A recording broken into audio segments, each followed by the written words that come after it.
Salve, salve, meus amigos, Exilado 21 Podcast, como prometido, programa de número 38. 38º do mês de abril. Quase não saímos do estúdio desde o último programa, né? Estamos aqui preparando todo o material para vocês e hoje com a grata satisfação de receber pela segunda vez, só que agora, pela primeira vez no estúdio novo, Wagner Borges. Seja bem-vindo. Edelso, Marcos, legal estar aqui de novo. Boa noite aí para todo mundo que está assistindo. Rodando na internet. E aí, da última vez, quando a gente fez, foi gravado, né? Sim. E aí, agora ao vivo, para a gente responder pergunta do pessoal. Então, vamos lá aproveitar o tempo. Vamos pôr fogo no parquinho, hein? Que a gente está empolgadíssimo. Pessoal, sejam bem-vindos mais uma vez à família Exilado 21 Podcast, programa de número 38, com algumas novidades, né? Nós vamos sortear hoje aquela joiazinha, me dá lá aquela joia da pimenta, da Equilibrium. Aqui, ó, colarzinho de pimenta. Quem quiser conhecer as joias da Equilibrium, as semi-joias da Equilibrium, entra lá no Instagram, vocês vão conhecer colares maravilhosos, pingentes feitos, né, produzidos pela nossa companheira Alessandra Marques. Não percam essa oportunidade de conhecer o trabalho dela. Instagram do Exilado 21. Instagram do Exilado 21. E entrem no Instagram também. Daqui a pouco vocês vão saber o Instagram aí da Equilibrium, para vocês poderem conhecer o trabalho dela. Veja bem, o sorteio é a Alessandra, lá da Equilibrium, que vai fazer, só que vocês têm que se inscrever no Instagram dela também. Se inscreve no Instagram do Exilado 21 Podcast, no Instagram da Equilibrium, para vocês poderem concorrer aí à joia, a semi-joia que será sorteada mais para o final do programa. E também vamos sortear hoje, que foi um presente do Mauro Maes, filho do Hercílio Maes, médium de Ramatiz, a obra O Sublime Peregrino. Vamos sortear essa obra hoje. Se inscrevam no nosso canal e lá no nosso Instagram, coloque lá, #Exilado21 para concorrer no final do programa a obra O Sublime Peregrino, que é uma das obras mais incríveis ditadas aí pela psicodatilografia do Mauro Maes, falando de Jesus. Uma das obras mais extraordinárias que retrata a vida do Mestre Jesus. Bora lá para o nosso programa. Então, hoje é o Pinga Fogo com o nosso companheiro Wagner Borges. Wagner, antes da gente... Eu tenho uma primeira pergunta para ele. O Marco vai começar com as provocações dele, hein? Wagner, qual é o segredo da longevidade? Eu te conheço há 30 anos, você tá igual. Cara, não tem segredo. Eu cheio de cabelo branco aqui, cara. Ó. Pô, mas também? Você queria o quê? Eu só tô com 63, cara, 63 anos, né? Então, cabelo branco, tá aparecendo um monte de ruga, normal. Espiritualidade faz bem, hein? Não sei se faz bem, mas me deixa muito contente de poder trabalhar com esses temas, né? Então vamos lá. 30 anos de estrada que eu te conheço. Há quanto tempo você tá na estrada? Eu conheço você, Marcos, olha, desde a década de 90, cara, são 30 e poucos anos. 30 e poucos. Olha. Diz prazer, hein? Eu acho que foi karma. E olha, não resgatou, porque tá aqui. Exatamente. Não fez direito. Ô Edelso, Marcos, se você tiver um tempo de pegar lá no IPPB esses dias, eu posso te dar 3 livros Viagem Espiritual para você sortear também. Opa! Só você pode pegar lá amanhã ou depois, a hora que você puder, e só sorteia aqui, aí eu te arranjo 3 livros. Então vamos lá, olha aí, galera, temos mais 3 livros do Wagner Borges. É o Viagem Espiritual? Aquele colorido maravilhoso. Fantástico a obra, eu ganhei, eu tenho lá na minha... Você não ganhou porque você não merece. Eu ganhei. Deus, eu vou deixar 4 lá. 3 por sorteio e 1 você entrega pro Marcos, tá bom? Você entendeu? Ficou com dó de você. Você entendeu que um vai ter que entregar? Ficou com dó de você. Ele não é a Gisele, mas ficou com dó de você. Bom, gente, vamos lá. Vamos lançar as perguntas aí para o nosso amigo Wagner Borges. Nós temos uma primeiríssima pergunta aqui, que é o seguinte. É do Carlos Medeiros, do canal Nexus. Os termos vidência, vista psíquica, vista sonambúlica e dupla vista, muitas vezes usados por Kardec, são sinônimos? Em caso negativo, o que os difere entre si?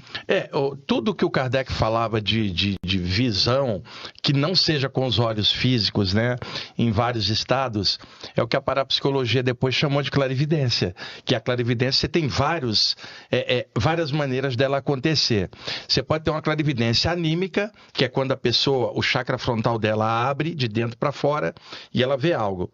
Pode ter a clarividência mediúnica, que é quando um mentor espiritual vem, acopla com o médium, aplica, e por esse acoplamento o chakra frontal dele abre pela ação do espírito. Então você teria a anímica e a mediúnica. Você teria aquela outra sonambúlica, que é aquela bem especial que a pessoa no estado alterado, sonambúlico, percebia coisas muitas vezes à distância. Necessariamente ela tem que estar dormindo ou não? No sonambulismo, ela teria que estar nessa condição, que também não é o sono comum e não é a vigília, é um estado alterado onde o padrão de ondas cerebrais desce, mas a musculatura ainda está como se fosse na vigília. Então tudo que se passa no clima mental da pessoa, o corpo reage.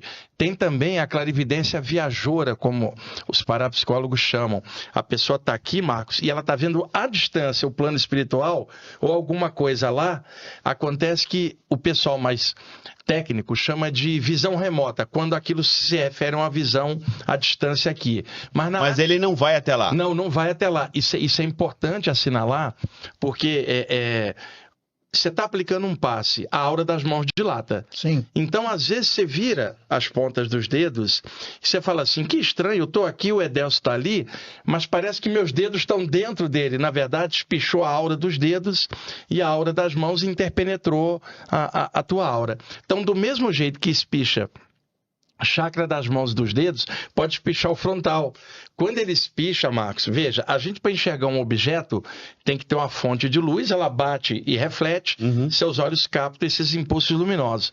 Se você está de olhos fechados, você não tem como ter uma visão de algo daqui, porque não está rebatendo a luz para você perceber. Então, se você está vendo algo à distância, o chakra frontal expandiu para fora, igual a aura das mãos. Se expande aqui, você vai ver o campo energético daqui, mas se expande lá longe, é como se a tua visão mental tivesse lá, mas você não saiu daqui. É um espichamento do chakra frontal. Se a pessoa não souber a diferença, ela vai falar assim, Marcos, metade de mim está lá, metade está aqui, vai chamar de desdobramento. E não era o desdobramento, que é uma outra condição. É uma clarividência remota, né? Uma visão à distância. Ou seja, nós temos uma visão muito simplista de todo esse mecanismo que tem diversos caminhos e nuances, e a gente acaba tendo uma certa ignorância e trata tudo como se fosse pastel, né? Marcos, Edelcio, a parte dos chakras, principalmente, ela é estudada desde o yoga antigo, na velha Índia, e ali era tudo anímico. Que isso foi mais ou menos? Isso é antes de Cristo, não se sabe exatamente, tem lá o Patanjali, que é o codificador do yoga. Então, dentro da parte do yoga e do Vedanta também, já se falava de chakras há muito tempo, mas era anímico, né? De dentro para fora.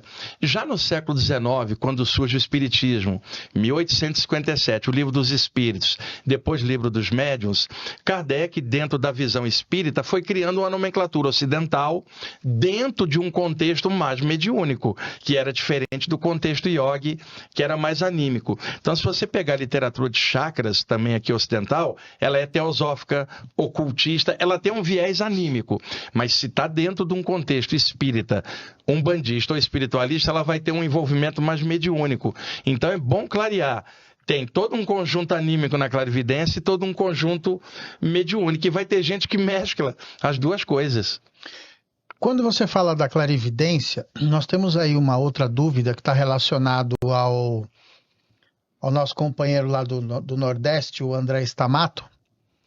O André pergunta sobre essa questão de que existe uma forma de clarividência onde você diz que não necessariamente o médium ele ele se deslocou até lá, ele está tendo uma visão do local do que está acontecendo. Explica melhor essa questão. Vamos lá.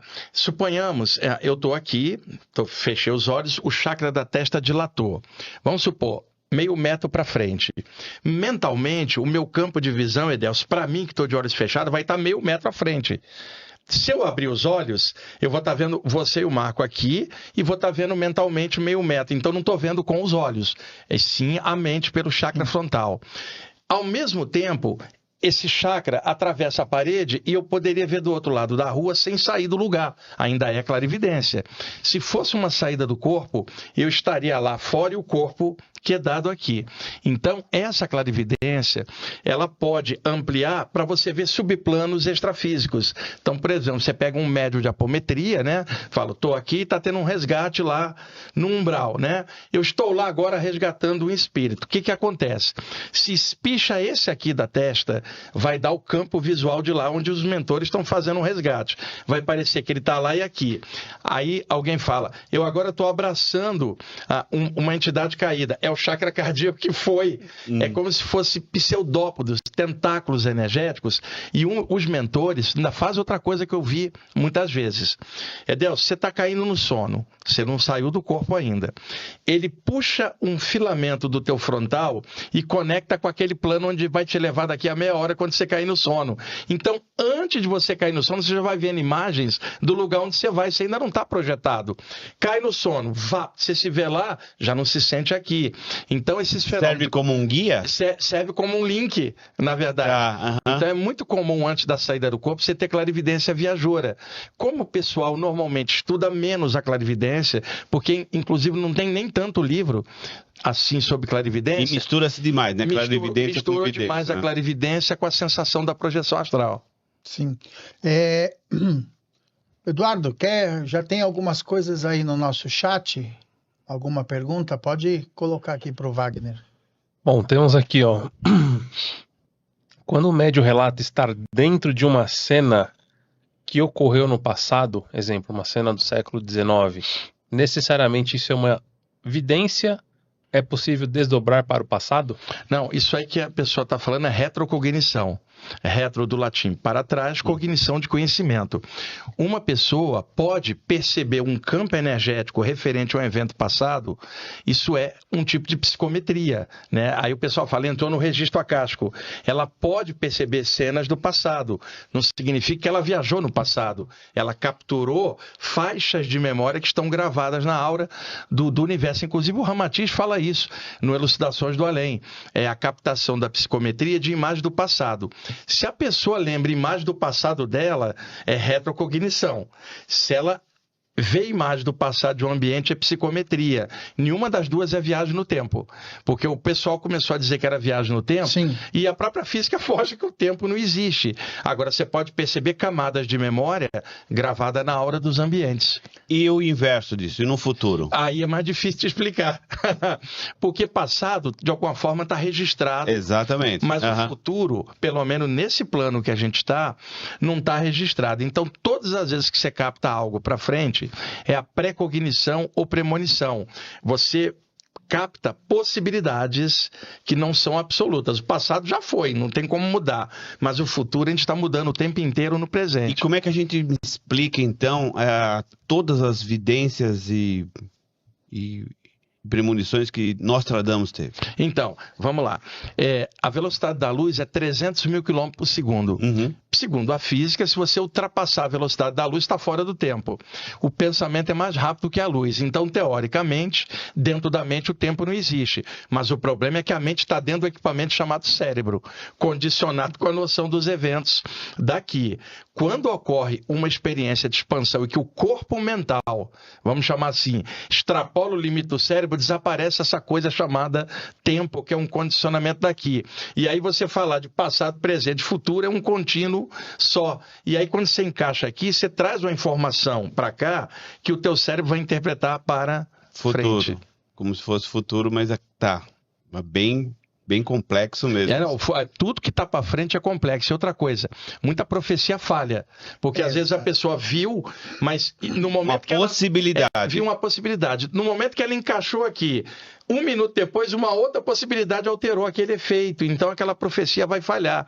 E eu me lembro do Paulo de Tarso, na Bíblia, dizendo o seguinte: todas as profecias hão de passar. Então, o grande inimigo da profecia chama-se tempo. Algumas acontecem e outras não. Porque nada está definitivo. Porque o tempo inteiro, pelo presente, é possível estar alterando tudinho. É que eu citei ele porque ele tem uma quantidade de acertos absurdos, né? Tanto no futuro... Edgar Cayce também, né? O Edgar Cayce foi o maior sensitivo americano de todos os tempos, viveu na primeira metade do século XX nos Estados Unidos. Eu aprofundei muito o trabalho dele, ele era espetacular, Edelcio, sério, um homem assim, ajudou gente pra caramba.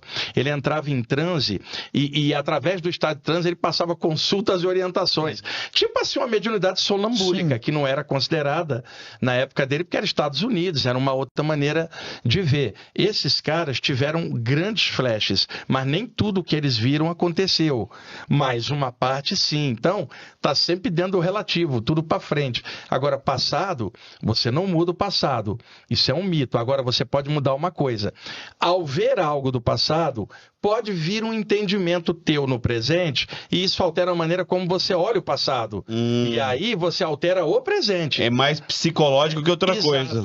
Você não vai mudar o que já... Por exemplo, o rei mandou degolar que era um espião, cortar a cabeça. Uma hora depois da execução, descobriu que o cara era inocente. Então, mas dá para colar a cabeça.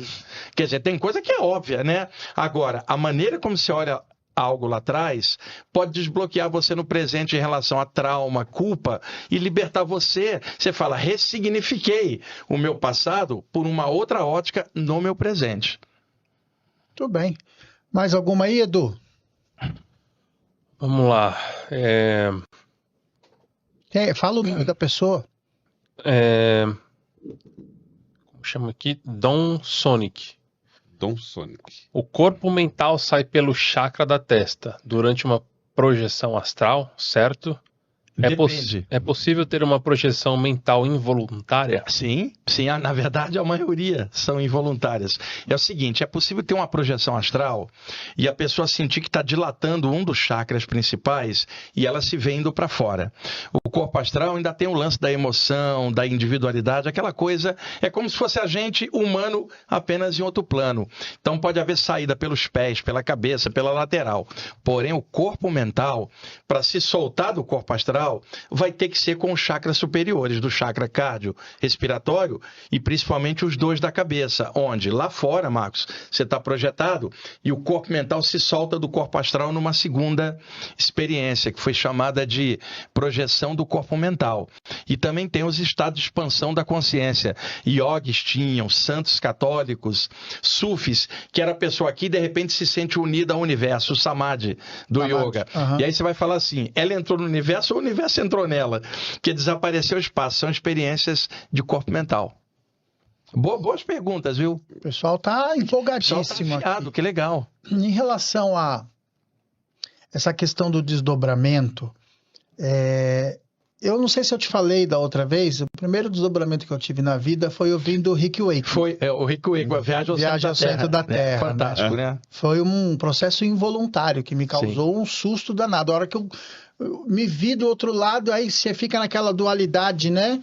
Que acho que é o preâmbulo, o início do desdobramento, né? Que você começa a ver você e você vê você... Fica meio a meio. Isso. E aí eu assustei. Mas eu estava numa viagem ao centro da Terra de Rick Wakeman. Cara, olha, lá na década de 70, né? A gente Desculpa só cortar. E não usei droga nenhuma, tá? E o pessoal fala que para essas coisas precisa só música sacra, só música... Na verdade, Marcos, eu lá na década de 70, era a época das fitas cassete, vocês lembram? Não, eu não lembro, não. Eu não lembro, não. Meu pai me contou. Aquela coisa, é uma retrocognição, né? Cara, eu pegava os trechos do Yes, os solos do Rick Wakeman. Nossa, maravilhoso. Lançava a parte instrumental numa fita cassete, pegava as guitarras do Pink Floyd, do David Gilmour, eu montava uma fita instrumental e deitava ouvindo. Eu tive várias saídas escutando essas trilhas que eu montava, né, de bandas de rock progressivo mais viajantes. Depois, na década de 80, surgiu a música New Age. Aqui saíram várias coisas no Brasil, 2000. Guitarra, e vai por aí fora. Guitarra, o Enya e um monte de coisas que eram mais calmos. É claro que os grupos clássicos usavam Ave Maria de Gounod, que também são lindas, mas a música New Age, ela trouxe uma modernidade e com sintetizadores modernos você alcança uma escala maior. Então, música favorece estados alterados de consciência, esse tipo de música, e eu tive várias saídas do corpo escutando rock progressivo, igual o Edelso. Você viu? Igual é dessa, assim, né? Você Pô, viu? ele tava escutando um grande disco, cara, Viagem ao Centro da Terra. Ele, na verdade, estava caindo da cama. Ele achou... Eu tava no chão, eu tava deitado no chão, olha, e ainda era um LP. E tinha 17 minutos o lado A, eu ainda me lembro, e 18 o lado B. Olha só, fala tu. Tem uma pergunta aí que vai na linha do que vocês estão falando aí, ó. Sempre acordo, mas me percebo ainda dentro do corpo. Tenho uma certa dificuldade em me soltar. Como posso fazer isso? Pera, ele tá acordando, voltando do sono, ou acordando de madrugada, voltando de uma saída? Ele clareia melhor, pede para ele perguntar de novo, porque você tem duas coisas aí, o acordar aqui voltando para a vigília e o acordar voltando de uma saída. Talvez o que ele esteja falando, ele volta de uma saída e não consegue se mexer. Se for isso, eu respondo bem para cá. Pede ele para clarear de novo, que eu respondo com mais detalhes. Então, a Paula aí, se puder complementar a pergunta, a gente faz aqui a pergunta novamente. Mais uma aí, Edu. Próxima. Sinto meu corpo tremer muito na hora em que estou voltando para o corpo encaixando. Isso se chama estado vibracional.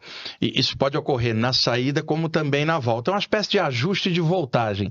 Vamos dizer que o corpo humano, ele é, 110. E o corpo sutil, 220. Esse 220 está preso aqui, o metabolismo do corpo superior aqui na matéria.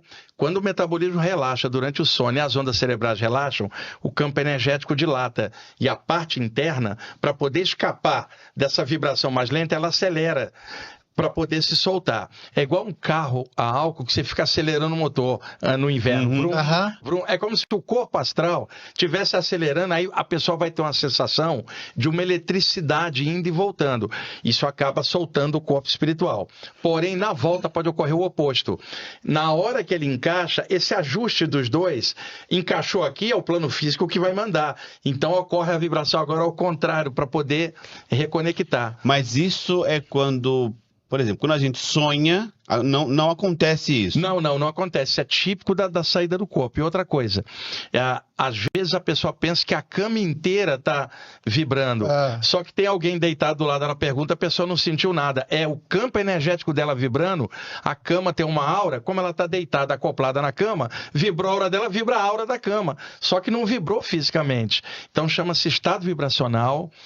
Para ele entender melhor, tem um livro excepcional que é o Viagens Fora do Corpo, do Robert Monroe, saiu aqui no Brasil pela editora Record, está esgotado. Capítulo 15, se chama Estado Vibracional, foi ele que criou o nome, que depois outros pesquisadores passaram a usar, eu, inclusive, Saulo Calderon, Valdo Vieira, mas ele é o criador do nome.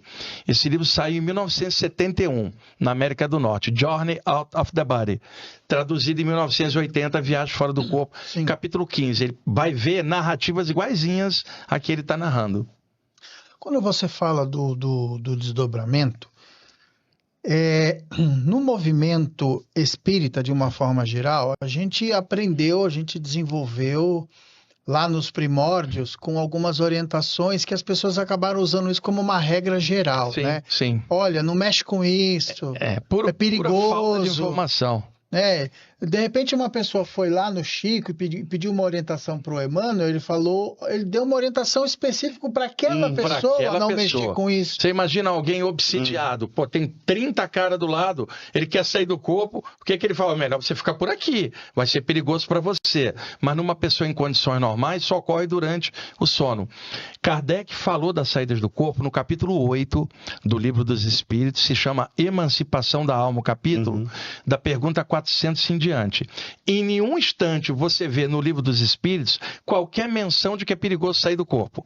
Se você olhar os autores clássicos do século XIX, da área espírita, Gabriel Delany, Leon Denis, podemos pegar o próprio Camille Flammarion, que não era espírita, mas estava próximo, e depois o Ernesto Bozano, Sim. todos têm capítulos falando de saída do corpo. Você não encontra um ponto sequer dizendo que é perigoso. Isso surgiu no movimento espírita do Brasil, não na codificação lá, a espírita do século XIX. Porque aí tem dois aspectos, né? Primeiro, o controle.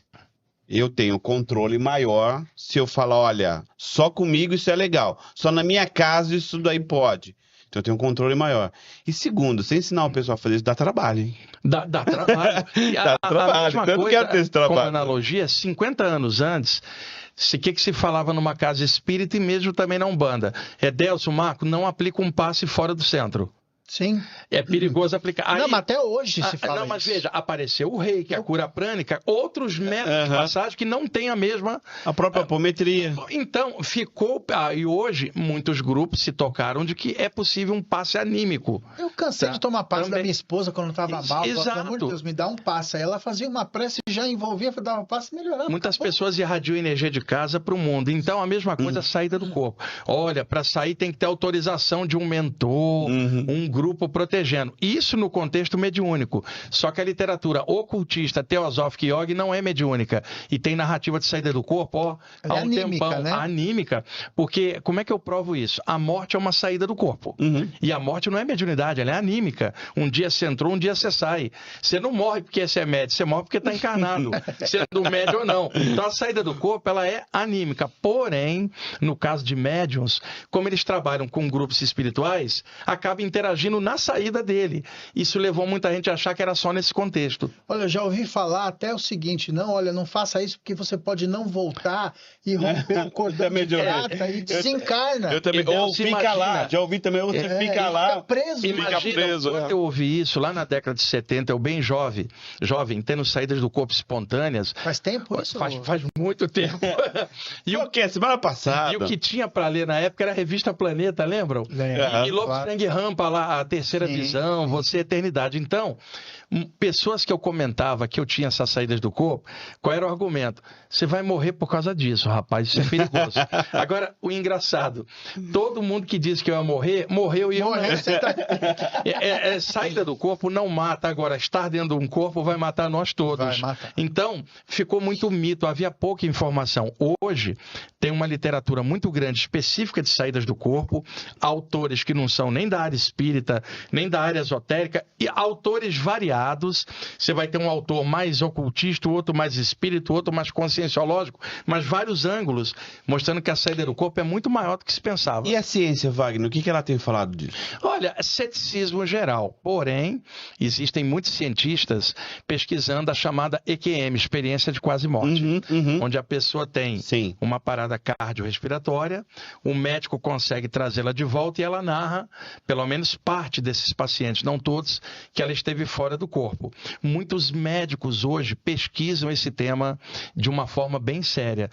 Tinha alguma tentativa da parapsicologia lá na década de 60. E existem livros hoje, naquela época da Guerra Fria, né? De que tanto o lado soviético daquela ocasião, quanto o lado capitalista, queriam desenvolver o espião astral, cara. A pessoa ir lá fora, ver o plano do foguete e voltar. Aí o que aconteceu? Isso era top secret. O tempo passou, o muro de Berlim caiu. Na década de 90 e 2000, um monte dessas pessoas que participavam da experiência começaram a escrever livro. Eu tenho vários deles, que eu pesquiso muito. Então, hoje nós temos relatos de tentativas de saídas do corpo controladas, mas a finalidade era antiética, era finalidade bélica. Por isso, alguns eram bloqueados na hora da saída do corpo para não ter o acesso, porque aquilo poderia ser muito perigoso. Tá, você já ouviu falar de 21 gramas? Ah, sim, já ouvi. Tem uma série, inclusive, mas essa história começou no início do século XX, cara, né? Que se falava que na hora da morte, isso começou na Holanda, colocava o paciente terminal numa balança, minutos após a morte, notava-se que ele tinha perdido 20 e poucas gramas, mais ou menos, né? Às vezes era 30, às vezes era 15, mas perdia algo. E aí passou-se a dizer que a alma pesava algumas gramas, porque o corpo não é verdadeiro. É que o corpo, após a morte, libera gases. Isso aí qualquer médico do IML pode conformar. Cadáver solta flato. Cadáver às vezes está todo crispado por causa de um acidente. Horas depois, relaxa, dá uma perda leve de peso. O cadáver pode soltar gases também, pode ter descontrações musculares. É isso que causava essa pequena perda de peso. É literalmente imponderável você pesar um corpo extrafísico. Porém, eu tenho uma teoria fora dessa. O duplo etérico, que é aquele campo energético do corpo, por exemplo, esse copo tem um duplo, né? Mas não é um duplo animado igual o nosso. Mas tudo tem energia, porque matéria é energia condensada. Qualquer coisa tem um duplo, mas no ser humano e no animal ele é animado, no vegetal. Então acredito que na hora da morte, um pouco depois, esse duplo vai se diluindo para voltar a ser a energia do duplo da Terra que um dia gerou esse corpo. E eu acho que é isso que faz perder algumas gramas. Pelo menos é a hipótese que eu tenho. O corpo espiritual, que também é chamado corpo astral, perispírito, psicossoma, é imponderável, não tem como você me pesar ele. Eu acho que é o duplo etérico, né? Pelo menos é o que me parece mais lógico. Vai lá, Edu. Vamos lá? Vamos lá, Edu. Tá trabalhando pouco, rapaz. Lembrando aqui aos nossos amigos na técnica, mais uma vez aqui conosco, Eduardo Arsani, hein? Olha, sexta, segunda? Você viu? A Polly mandou aquela pergunta que a gente fez lá, ela refez aqui, tá? Então, pergunta. Quando vou dormir, logo após um tempo acordo, mas me sinto presa dentro do corpo, sem conseguir me movimentar. Não consigo me desprender para ter uma projeção consciente. Sim. Vamos lá. O nome disso é catalepsia projetiva. Eu comecei a ter isso, eu tinha 16 anos. Acordava, não conseguia me mexer. Mas você tinha desdobrado? Não. Não tinha. Eu estava tendo saídas do corpo desde os 15 anos. Aos 16, eu comecei a ter essa paralisia. Eu ficava com medo. Muita gente tem, né? Não conseguia me mexer. Tentava gritar para chamar meu pai, não saía som nenhum. Sabe? Abri os olhos, não conseguia. Totalmente preso. Até que eu recuperava o movimento com uma certa taquicardia. Levei 1 ano, Marcos, para descobrir o que era. Eu descobri que o metabolismo mais baixo e as ondas cerebrais mais baixas não é a hora de eu me mexer. Eu acordei num estado alterado, que é a chamada paralisia do sono da medicina, que explica várias causas, mas não te diz como sair dela. Então eu descobri que se eu ficasse quieto, não tentasse me mexer e relaxasse, simplesmente a minha aura dilatava e eu me sentia flutuando. É a brincadeira da areia movediça, né? Quanto mais você se debater, mais você vai afundar. Então, o que eu aconselho para ela? Na hora da paralisia, esquecer que o corpo está paralisado e pensar na aura dela expandindo, ou um dos chakras expandindo a luz para fora. A aura dela vai dilatar, ela vai se ver flutuando por sobre o corpo. Historicamente, o primeiro cara que narrou e classificou isso foi um americano chamado Sylvan Joseph Muldon. Em 1929, junto com Hirwatt Carrington, publicaram um livro chamado Projeção do Corpo Astral, que na década de 70 saiu aqui no Brasil pela editora Pensamento. Tem um capítulo inteiro. Sabe como é que ele chamava? Catalepsia astral, quer dizer, paralisia. Décadas depois, o Valdo Vieira, na projeciologia, pegou o nome e alterou para catalepsia projetiva, para tentar dar um nome mais moderno.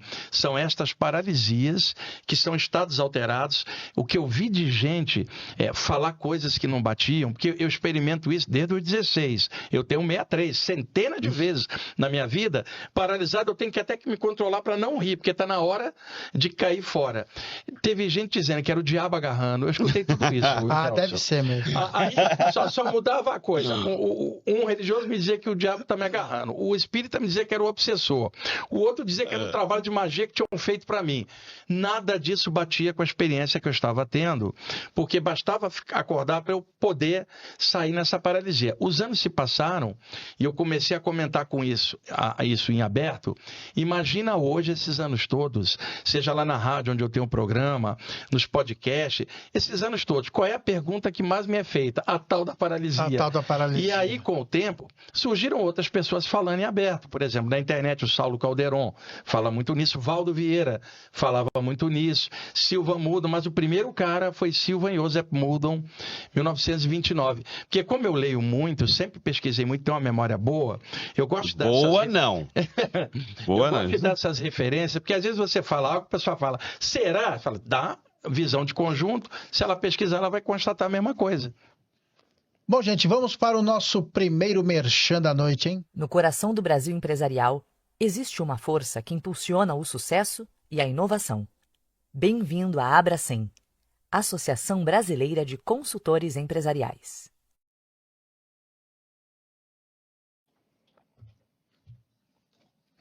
Muito bem, estamos de volta aqui com Wagner Borges. Wagner, eu imagino que nessa sua trajetória você já deve ter respondido a mesma pergunta umas 300 milhões de vezes, né?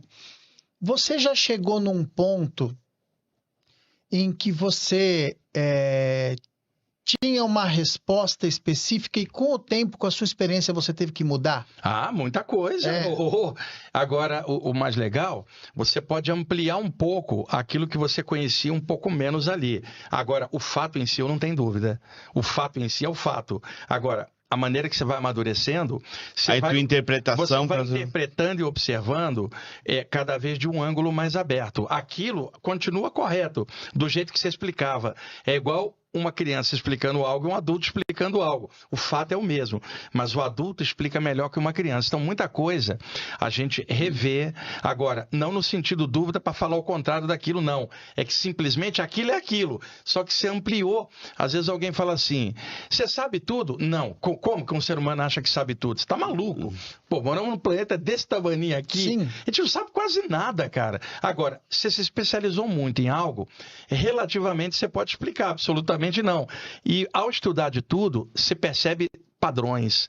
Você sabe que em 100 vezes, 99 vai rolar mais ou menos daquela maneira, porque o ser humano é muito próximo. Então, em cima do conjunto, somado com a tua experiência, você consegue, na maioria das vezes, dar uma visão do que pode ter acontecido. Por exemplo, paralisia, tá? Alguém pode tentar explicar de outro jeito, mas a média do que está publicado e os relatos que as pessoas contam mostram um padrão. Então, eu tenho um público grande. Toda vez chega alguém e fala a mesma coisa, quer dizer, um ser humano acordando paralisado. A reação é medo, a adrenalina disparando, sabe? É medo do invisível, por não entender o que está acontecendo. Como eu pude aprofundar, observar, e eu tive chance de olhar outros autores, claramente você vê um padrão. Agora, com o tempo, você melhora a explicação, mas o fato em si é o mesmo. Uma outra pergunta que eu queria te fazer. Você conheceu o Valdo Vieira? Eu trabalhei com o Valdo Vieira no Rio por 8 anos. Eu, quando conheci o Valdo Vieira... Ele começou espiritualmente, você está falando? Isso, não, e materialmente também. Ele começou com o Chico, né? O Valdo Vieira era assim... O Chico Xavier morava em Pedro Leopoldo. O Valdo Vieira morava em Uberaba. Sei lá, meados da década de 50, não sei precisar...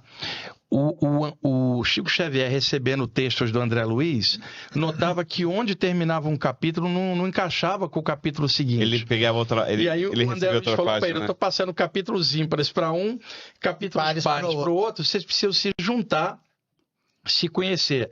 Eles se conheceram, encaixaram e viu que dava certo. Passaram a trabalhar juntos, o Chico Xavier mudou para Uberaba durante 10, 12 anos. Trabalharam juntos, recebendo mensagem dentro do meio espírita daquela ocasião. Em 1966, o Valdo resolveu se afastar do movimento espírita, porque para ele não estava batendo com as ideias que ele estava tendo. Ele achava que estava ficando muito religioso, estava certo em parte. Não condeno. Né? E aí ele então se afastou, foi fazer um curso de cosmética no Japão e depois, quando ele voltou, ele foi para o Rio de Janeiro. Foi morar em Copacabana, montou um consultório lá, onde ele trabalhava com cosmética, cirurgia plástica. Ele de formação era cirurgião dentista. E aí, o Valdo inclusive falou para mim, ele atendeu um monte de gente gratuitamente gratuitamente. Ele ajudou muita gente, eu sei disso. Eu conheci o Valdo em 1980.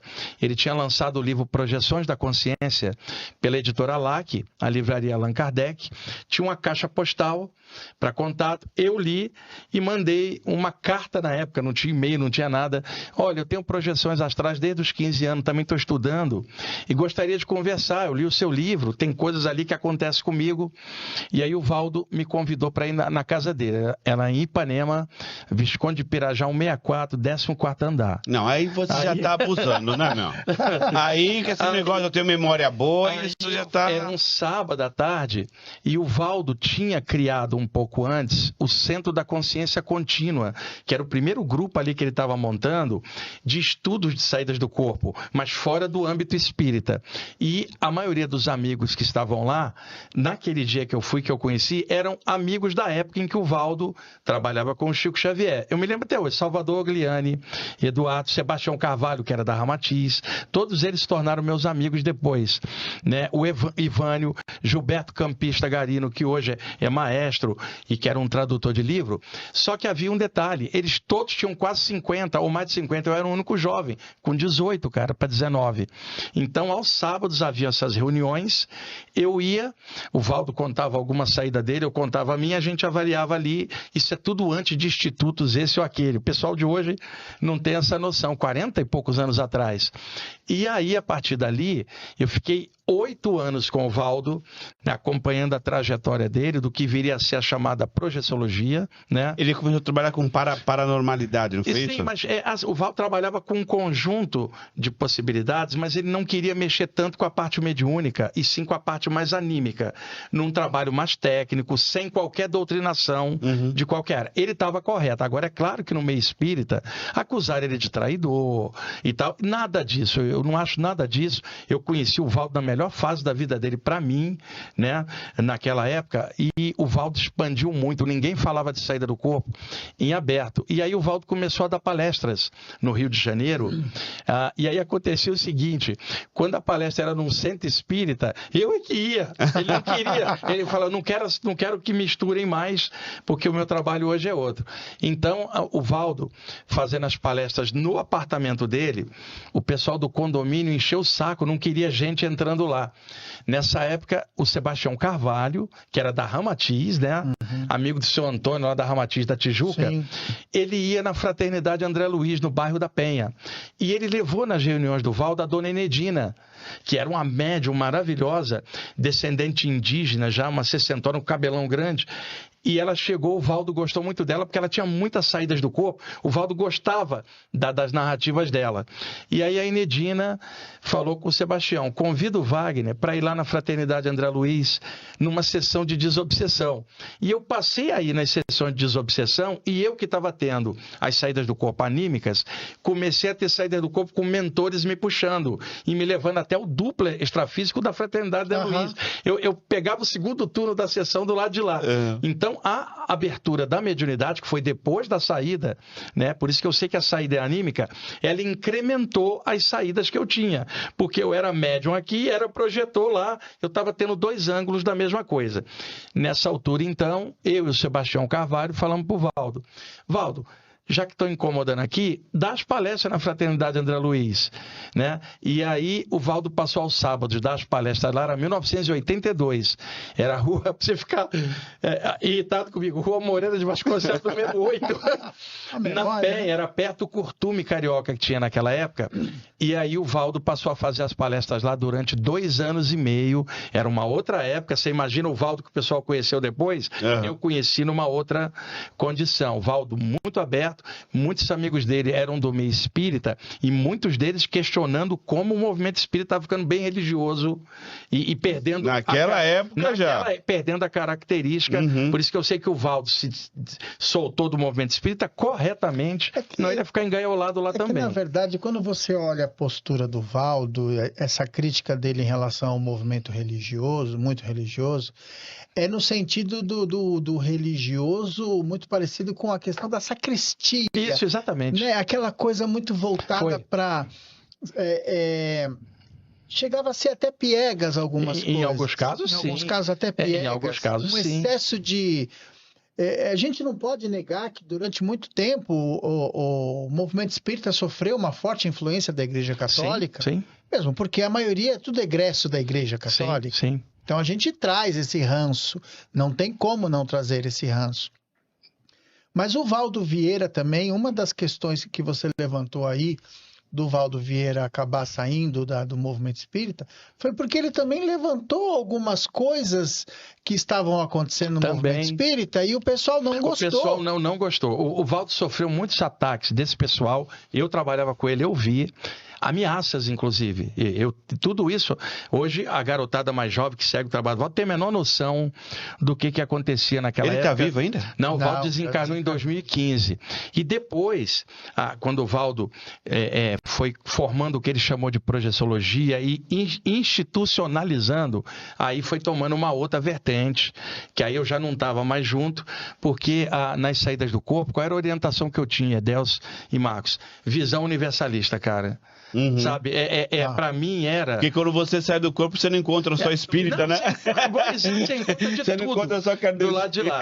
E o Valdo queria um trabalho mais específico, que é muito bom também, mas está para dentro de uma área. E o meu trabalho era de abrir. Eu tinha uma boa comunicação também. Então, claro, eu não podia ficar dentro de um nicho do que o Valdo queria, porque eu ia ficar engaiolado na opção do Valdo. E não era isso o meu projeto encarnatório. Os mentores que eu tinha eram também alguns do Valdo, né? Pra você ter uma ideia que não tem competição entre mentores, isso é uma besteira enorme. Imagina, mentores degladiando porque as pessoas estão com um caminho diferente. Não existe isso. Eles vão torcer para rolar o melhor possível, que haja esclarecimento consciencial e assistência espiritual, né?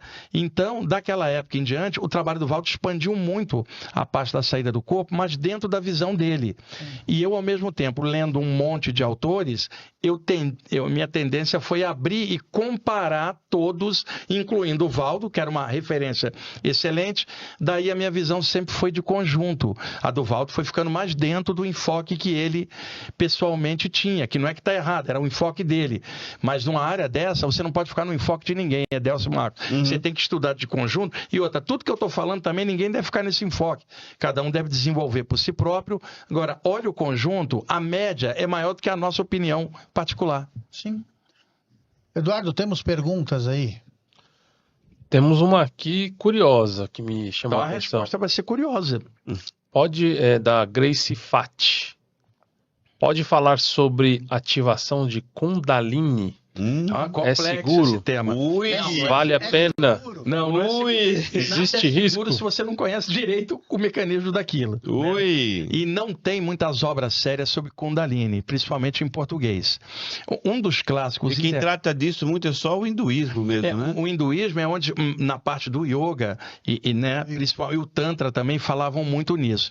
Então, os grandes autores dessa área, o mais famoso que surgiu no Oriente chamava Gopi Krishna, publicou na década de 1960 o livro Kundalini. Só que ele teve uma experiência que também arrebatou ele não sabia explicar direito. Modernamente, tem um autor muito bom chamado Hiroshi Motoyama, era japonês. Motoyama, sei.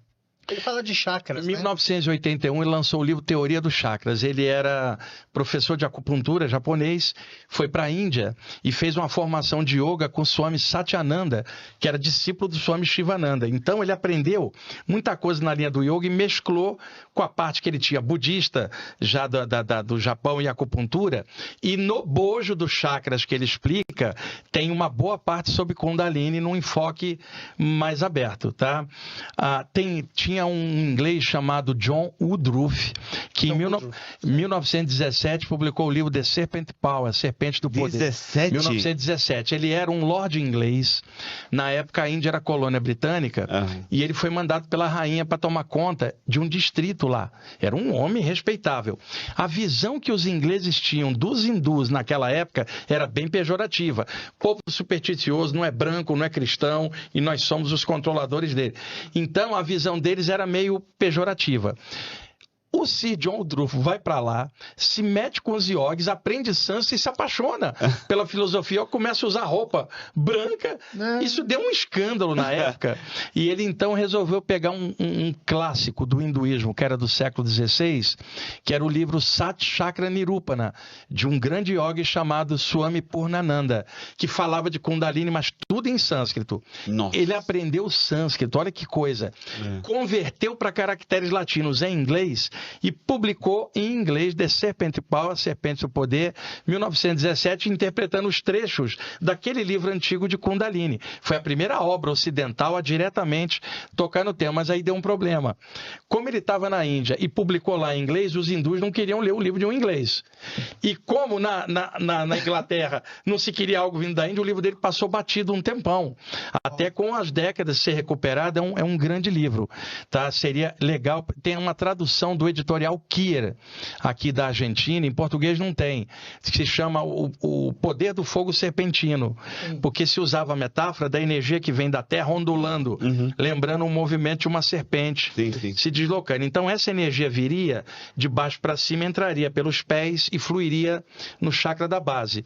Acontece que eles diziam que a energia da Terra era quente, porque o magma está resfriando lá embaixo. Quer dizer, um movimento que lembra de uma serpente, que vem uma energia do fogo da Terra, uma serpente de fogo. Kundalini, fogo serpentino. Mas a tradução é enroscada, no sentido de uma serpente vindo no movimento desse se enroscando em volta de um galho, por exemplo. E que o despertar dessa energia de baixo para cima, através de purificações, iogues, abertura dos chakras, ao longo do tempo, método respiratório para reforçar, essa energia fluiria com alguém preparado para que houvesse uma transmutação. Como ela vem de baixo, também passaram a chamar do poder da Shakti. Shakti é o poder da mãe divina, da manifestação no hinduísmo. Passaram a dizer o seguinte, ela vem e anima apenas o corpo humano, é a função dela. O corpo humano é da Terra. Mas o que o yogi queria fazer? Pegar mais dela para abrir o outro potencial. Então, à medida que ela fosse subindo, é uma energia instintiva, quando chegasse no peito, no chakra cardiorrespiratório, ela seria transmutada pelo amor e pelas práticas respiratórias. E daqui em diante ela subiria suave e expandiria a consciência, sublimada no chakra coronário, o Sahasrara, como ele chamava, o Samadhi. Então, sabe qual era a metáfora? A energia via até aqui, amansar a serpente, que era o amor transmutando a natureza numa elevação, uma espécie de alquimia interna. Então, por isso os yogis se retiravam, trabalhavam internamente para poder se dedicar. Então, mas aí tem que ter essa questão de você trabalhar a Kundalini, ela tem que estar... Você fala que existe sim um perigo se você não sabe o que está fazendo, porque ela tem que estar vinculada a uma transformação moral, né? Senão vai ser uma pancada, quer dizer... Força, poder sem sabedoria, normalmente a pessoa desvia. Você sabe que no teatro, na arte cênica, nós temos uma preparadora de elenco. Cinema também? De cinema. Fala aí, Marco. Tô tentar lembrar o nome dela. Não fala o nome dela, não. Só fala. Então, ela usa essa energia pra dar força pro personagem. E perfeito. Só que tem um problema. Só que ela abre com o genésico. Então, aí tem que ela olhar. Abre, mas não fecha. E não fecha. Aí é que tá um problema, porque a pessoa vai ficar descalibrada. E fica tipo assim, ela tava em 110, fica em 220 sem saber como lidar com a vontade. Exatamente. Acabou o corte, acabou a filmagem, ele continua. Isso é igual um guru pegando o discípulo, vou abrir tua Kundalini, vai embora e deixa o cara todo. Exatamente. Você mexendo ali na questão do genésico, você, obviamente que você vai ajudar na questão da energia criativa, na hora da... Melhora. Só que você Mas, também... E a consequência? Porque mexe com outras essa energia ela questões, sobe, vem até o chakra da garganta, aumenta a criatividade. Porque a gente elabora aqui, sente aqui, mas na hora de passar... Quer dizer, se você não pode falar, você vai escrever, pintar, dramatizar. É a expressão criativa. Esse tipo de coisa melhora. Tem vários atores que piraram. Agora, a consequência, você não vai aguentar o tranco e vai surtar. Surtou. Então, surtou. o que eu aconselho para ela é ler esses autores que eu estou citando aqui, para se ter uma ideia do que é. Agora, ficou muito misturado no mito, né? Olha aqui no Ocidente, Kundalini, isso não é do Cristo. Porra. E outra... Você acha que ele, quando entrava naqueles estados alterados de consciência, mexia com o quê? E outra coisa, como a cobra dentro da cultura nossa judaico-cristã, tem o pecado lá de Adão e Eva. Imagina a figura da cobra.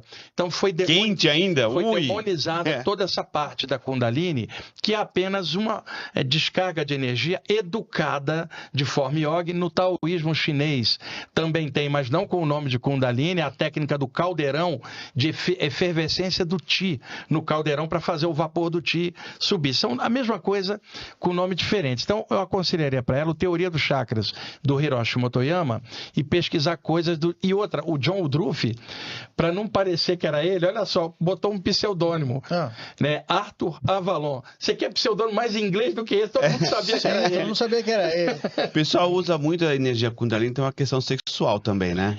Acontece que é o seguinte, o processo yoga original evitava-se a atividade sexual, principalmente o homem, para não expelir o sêmen, não jogar energia para fora. Sim. E, pelo contrário, trabalhar para ela subir e transformar em criatividade.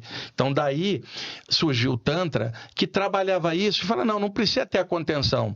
2 yogis, um homem e uma mulher, um pode transmutar do outro no próprio ato. Então, foi surgindo uma associação. Mas quando isso chegou no Ocidente judaico-cristão, cara, em que falar de sexualidade era uma coisa... Aí virou uma coisa que todo mundo já demonizou sem ter pesquisado. E quando você escuta falar de Tantra, aqui o guru, o professor de yoga aqui ocidental, pegou a discípula, botou na piscina, já não é mais Tantra, né? Não é mais Tantra. Isso aí tem outra conotação. Só que outro Tantra. Só que o pessoal vai falar, esse Tantra aí, e não é o original, que não estava preso à parte sexual. Sacanagem. Mas sim o lance da transmutação da energia. Vamos para o próximo merchan da noite.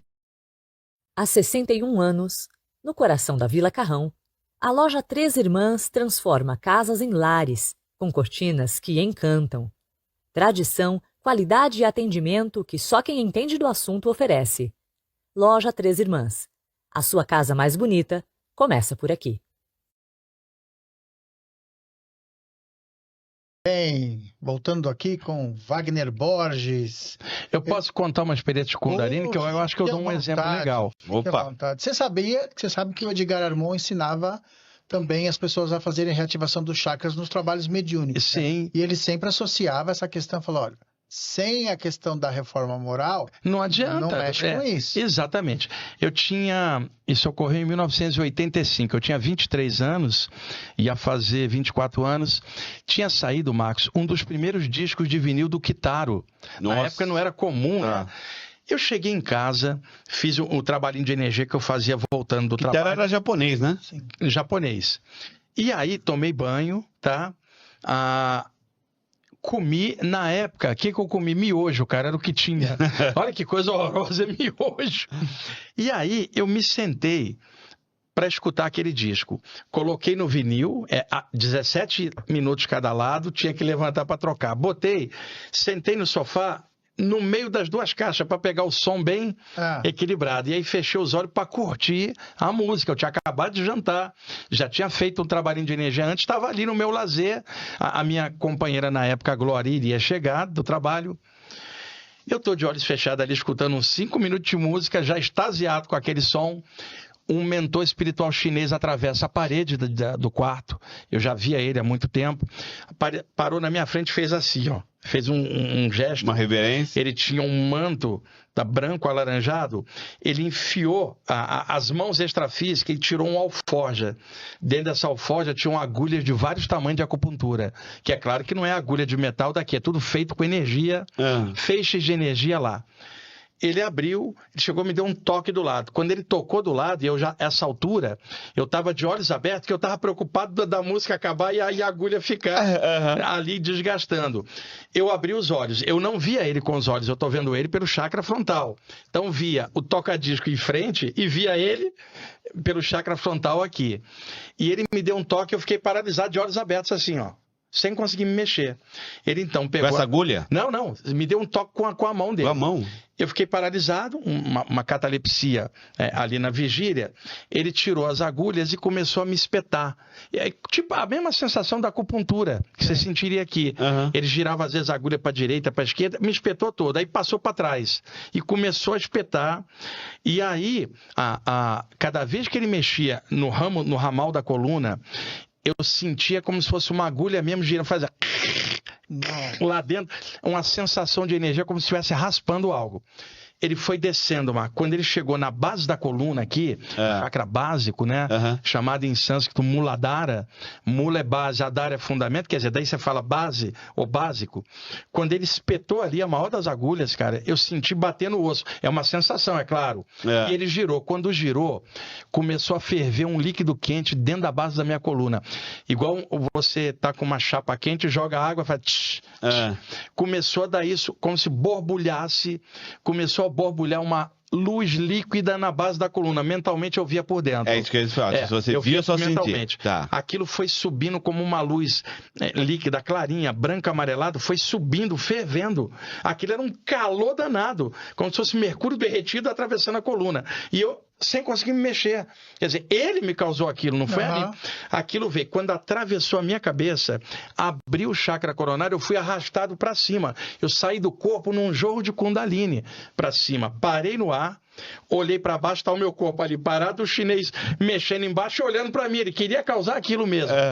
Eu atravessei o telhado, estava uma noite estrelada, e por cima da minha casa eu tive uma expansão da consciência, Delcio, como se o topo da minha cabeça fosse o universo. Aquela coisa de... Foi uma coisa assim de corpo mental, né? Logo depois eu me senti sendo puxado para baixo, atravessei o teto e fui caindo, sentado dentro do... Sabe quando você vai caindo igual uma mola? Tum, tum, encaixando. E na hora que eu me senti encaixado, ainda ficou um pouquinho para fora. Aqui. O chinês retirou as agulhas todinhas, porque ele queria me causar uma saída do corpo num despertar de Kundalini. Esse foi mediúnico, foi ele que fez. E aí fez um sinal pra mim e foi embora. Até brinco, não deixou o WhatsApp, não deixou e-mail. Fez o serviço e foi embora. Beijinho, um bombom, nada. Não teve nem bombom, nada. E aí, quando eu me levantei, eu quase caí. Eu estava totalmente zonza. A energia estava mais para fora do que para dentro. Eu falei, preciso comer para me aterrar, quer dizer, voltar ao normal. Outro miojo. Fui pegar outro miojo. Olha o absurdo que eu fiz. Tinha salsicha em casa. Nessa época eu comia carne vermelha. Piquei a salsicha, botei no miojo e comi aquela gororoba horrorosa. Mas na tentativa de tentar, não adiantou. E aí eu peguei uma barra de chocolate da minha mulher na época, a Glória, que estava lá, comi metade da barra de chocolate. Em 15 minutos eu encaixei, porque o chocolate tem muita cafeína, é um estimulante do corpo, com a gordura e o açúcar, o corpo, e eu encaixei e voltei ao meu normal. Anos depois, eu comecei a ter essas experiências espontâneas, estava meditando, e aí eu senti aquilo lá lentamente ativar de novo e vim subindo. Por isso que eu fui... Aí era você. Não, era automático em mim, mas eu acho que por causa dessa abertura, da abertura que acabou... aquilo acontecendo. Na verdade, ele mexeu no seu espiritual. E aí foi que eu fui estudar a Kundalini para entender o que estava acontecendo comigo e mergulhei na parte yogi. Foi quando eu pude ter esse conhecimento com o que eu estava sentindo. Por isso que eu sei o que ela está falando. Muito bem, próxima pergunta aí, Eduardo, por favor. Temos aqui...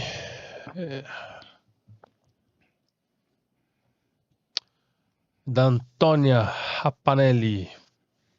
Wagner, boa noite. Poderia falar sobre animais no plano astral? Como eles chegam lá e como eles são recebidos? Eles sentem falta dos seus tutores? Olha, essa questão é grande, né? Bem ampla. Eu posso falar de animais domésticos, que é o que está mais próximo da gente, porque aí eu pude observar. Sim. Eu não sei como é que um golfinho desencarna ou uma cobra no meio da floresta. Eu sei o próximo da gente, Cachorro. tá? Cachorro, gato, quem está numa fazenda convivendo com um cavalo vai interagir com isso, mas para gente de fora, nem tanto, né? Então, sei de cachorro e gato. Tem um livro que, inclusive, eu comprei recente, chama-se Companheiros que Partem, da editora Best Seller, o melhor livro que eu já li sobre a partida de animais. O livro é de alto astral, tem um capítulo mostrando que os gatos sentem quando vão morrer, já com comprovação, um capítulo como o cachorro às vezes vai para baixo da mesa se isolar na hora que ele sente que vai embora, como é que é a relação telepática com o animal. Existem já literaturas fora de qualquer âmbito religioso, autores diversos, a gente tem que ter visão de conjunto. Esse livro é ótimo, Companheiros que Partem, editora Best Seller. Ele não vai falar do mundo espiritual, mas da relação nossa com os pets. Pois bem, tínhamos um gato chamado Ernesto em casa. Um gato de 13 anos, gordo. Minha mãe dava para ele tudo. Ele comia carne, comia peixe, só para vocês terem uma ideia do calibre do gato. Ela abriu um buraco no teto para ele sair e namorar as gatas. O gato era devasso, pegava todas as gatas. Quer dizer, o gato não era um gato espiritualizado, não lia evangelho nenhum, nem livro nenhum de lugar nenhum. Moral dele baixa. Mas é um ser na natureza. E aí, esse gato às vezes dormia no sofá da sala. Eu comecei a trabalhar com 14 anos, eu já tinha 16, trabalhava de dia no escritório e à noite fazia o 2º grau. Chegava em casa meia-noite, 5 da manhã, acordava para sair para trabalhar.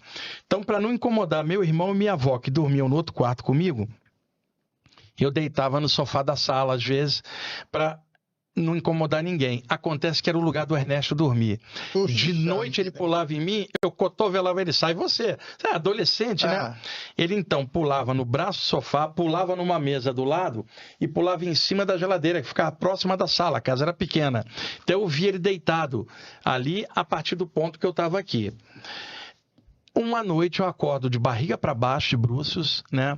Totalmente paralisado. Fiquei calmo. Comecei a me soltar pelas costas, alguns centímetros. Eu já via minha nuca com a percepção mental, já meio metro para fora. Salta uma coisa das minhas costas. O gato. Era o gato. Ernesto. Eu tinha 16 anos, eu não sabia. Eu falei, é um espírito. Eu ganhei a altura. Quando eu olho para baixo, o gato estava fora do corpo dele, pairando em cima do meu corpo, tipo assim, sai do sofá. Eu olho para cima, o corpo dele dormindo em cima da geladeira. O gato estava fora do corpo, era uma duplicata exata, mas com um halo energético em volta. Ele deu um salto no ar e encaixou. Quando ele encaixou lá, ele abriu os olhos e continuou me vendo. Ele também tinha clarividência. E aí eu voltei para o corpo e comecei a rir. Naquele dia, o senhor José Maria, que era um espírita espetacular, amigo do meu pai, 78 anos, trabalhava no mesmo escritório, ele me aconselhava, meu filho, isso é um potencial que você tem, porque eu era o único que eu narrava a saída do corpo. Trabalha isso com carinho. Se você puder, espiritualize. Mas ele era um espírita clássico e ele sempre me pedia para ler o evangelho. Eu falava, mas o que eu vou ler o evangelho se não tem saída do corpo? Não vai me ajudar nisso. E em casa minha mãe quer me tacar evangelho, porque ela é uma fanática religiosa. Eu não quero evangelho nenhum, não. Eu quero saída do corpo. E ele sempre, naquele dia, ele tinha me falado que só médiuns evangelizados sairiam do corpo ou só iniciado numa tradição esotérica. Eu estava vendo o gato fora do corpo, o gato não era médio, não era iniciado, e ele estava fora. O que eu observei? Por que ele está fora? Porque um dia ele entrou, é um princípio espiritual. Assim como na morte, um dia ele vai sair sem ler nada. Então eu estava vendo o animal fora do corpo, ele existia fora da matéria. Esse foi o primeiro indício de que o animal tinha algo além de só o corpo humano. O tempo passou. Quando foi em 2009, eu já quase cinquentão, passei a ter um cachorrinho em casa, o Rama, um Yorkshire. Ele estava com 3 meses. Qual o nome do cachorro? Rama, o nome do grande avatar, o sétimo avatar. O sétimo avatar de Vishnu, em que todo mundo, em homenagem ao príncipe Rama, adotava o nome de Rama, inclusive um tal de Rama Tis, que é dentro da linha de Rama, né? A gente pode até conversar isso depois sobre essa linha de Rama que eu também conheço bem. E aí, esse bichinho, minha filha viajou para o Canadá, ele ficou comigo. E aí passou a dormir comigo. Grudou. Comecei a levar nas palestras. O moleque dorme comigo até hoje, está com 16 anos. Tinha 3 meses que ele estava comigo. Eu estava deitado, virado para a parede, ele encostado aqui, igual uma criança no lado esquerdo da costela. A parede aqui, a porta do quarto e o armário do quarto para cá. Antes de deitar, eu ergui os meus pensamentos, fiz uma prece aos mentores e pedi, por favor, me mostre algo sobre o cachorro. Eu já vi de um gato um dia, mas sobre o cachorro, eu gostaria de saber como é que é um cachorro do lado de lá. Eu acordo de madrugada e eu tinha dormido lendo, então o abajur estava aceso. Eu acordo paralisado, né? Abri os olhos e vi o abajur aqui, eu estava lúcido, né? Mas sem conseguir me mexer, um estado alterado. E ele encostado aqui. Eu sinto que entra algo no quarto. Quer dizer, por trás, eu estava virado para cá. O erro que a pessoa comete, Marcos, ela está para cá. Entrou algo lá, ela vira e abre os olhos. Se ela abrir os olhos, não vai ver nada. Porque o espírito não rebate luz. Então, o que você faz? Tenta mentalmente, com clarividência, pegar. Sim. Então, daqui, eu via um ser de 1,5 metro, encostou na cama, extrafísico, um capuz azul cobalto, um manto, segurando um cajado na mão. Ele fez assim com o capuz, marca a surpresa. Ele era um híbrido humano cachorro, tipo um Yorkshire. Lembra aqueles Ewoks do Guerra nas Estrelas? Sim, Parecia aquilo, mas inteligente. Por intuição, eu sabia, era um guardião. 12 Yorkshires, que aquilo que eu tanto tinha lido nas obras ocultistas, eu estava vendo agora um ser desse, sabe? E aí, mentalmente, ele se comunicou comigo, mas não é telepatia igual a nossa, não, é diferente. E ele projetou imagens na minha mente, como se ele abrisse um portal, eu via milhares de cãezinhos de Yorkshire do lado de lá, tudo latino, cara, tudo em espírito. E ele falou assim, este é o ambiente deles, né? E eu sou um dos cuidadores, um dos guardiões. Uma espécie de elemental? É um elemental, de alto nível, não aquele ligado a uma árvore, não, mas é algo entre um elemental e um deva, né? Uma coisa, mas já inteligente. E ele me explicou, eu não posso mostrar muito tempo, porque esse é um reino diferente do teu, e a violência animal, quer dizer, o instinto animal, não é para você elevar sua mente, é só para você ver.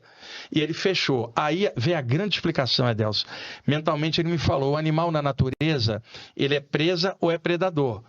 Tá. Quando ele vem conviver com um ser humano que o trata direito, esse ser humano não é presa dele nem é predador.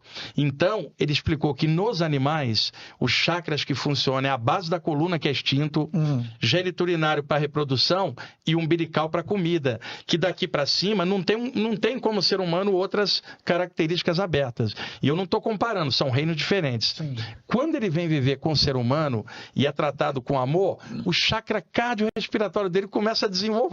Não é presa nem predador. Então, para o animal, acelera a evolução dele, tá junto de um humano que cuide dele. E para o ser humano que cuida dele, abre o dele também. Sim. É bom para ambos. Tudo isso ele me explicando, mas que isso acontecia quando o animal estava próximo do ser humano, tratado com amor e respeito. Na natureza, o processo era mais lento, presa, predador, até chegar no... Ele só tem chakra da metade para baixo. E aí ele explicou para mim, nossa coluna está na reta. Então tem um chakra para baixo, mas o principal está para cima. O animal está com a coluna na horizontal, então os chakras estão na ligação toda com a Terra. Por isso eles preveem terremoto antes. Sim. Porque eles estão ligados à malha planetária. Mas os três de cima não tem muita conexão para lá. Ele é pura natureza. O animal também não tem autoculpa. Ele não tem nada, processo de elaboração mental. Então, quando o animal desencarna, não tem como ele ficar mal, Edelso. Ele não tem mente para fazer maldade para ficar mal, por consequência. E ele, à medida que foi abrindo aqui, ele, ao passar para lá, já não pode estar naquele reino lá que só tinha os animais no sentido original. Ele gosta de ser humano, aprendeu a ficar, e aí tem que ter cuidadores humanos para cuidar deles, uma colônia extrafísica de cachorro. É por isso que no livro, algumas obras do Chico, você vê eles falando dos animais que convivem com eles na E o André Luiz, uma hora, desce no umbral e narra uma matilha de cães com o grupo. Isso.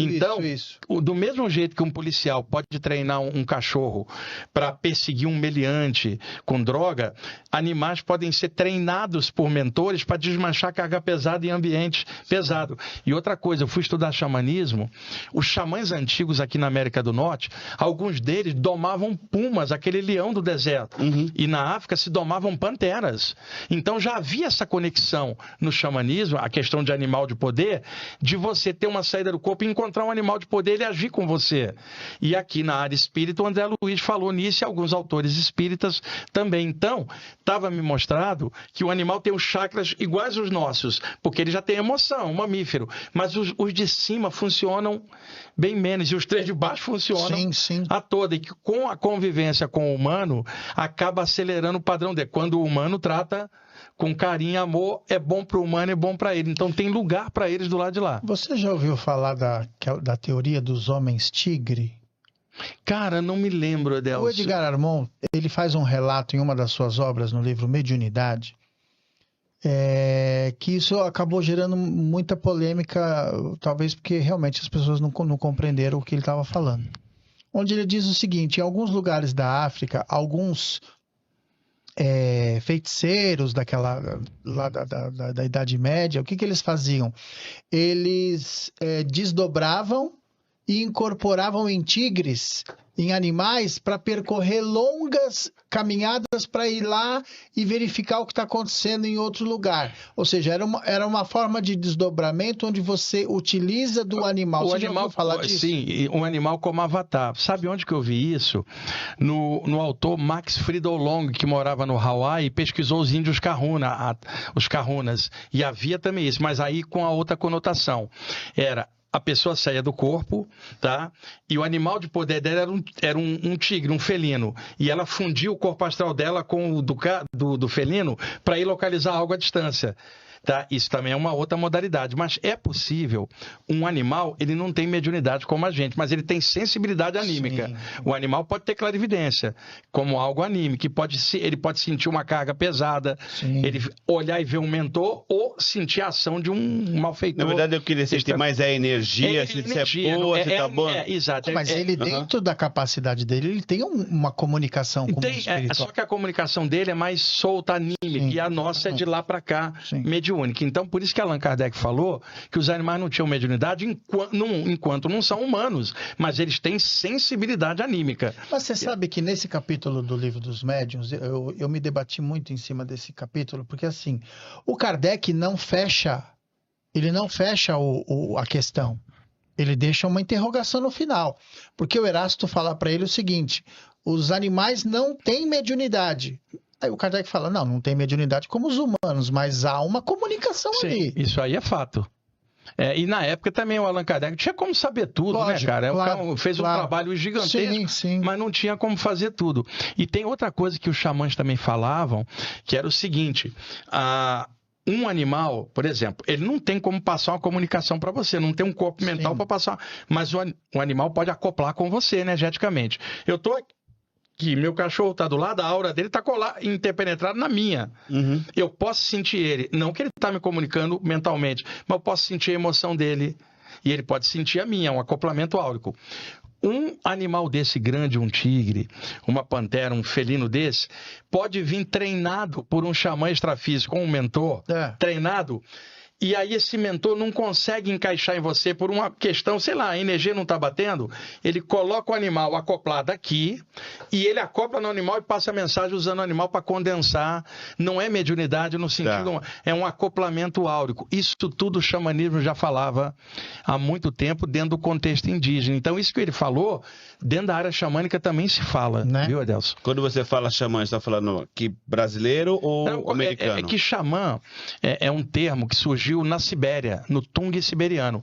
Aquelas naus inglesas no século XVIII, navegando pela tundra siberiana, descobriram uma tribo de esquimó.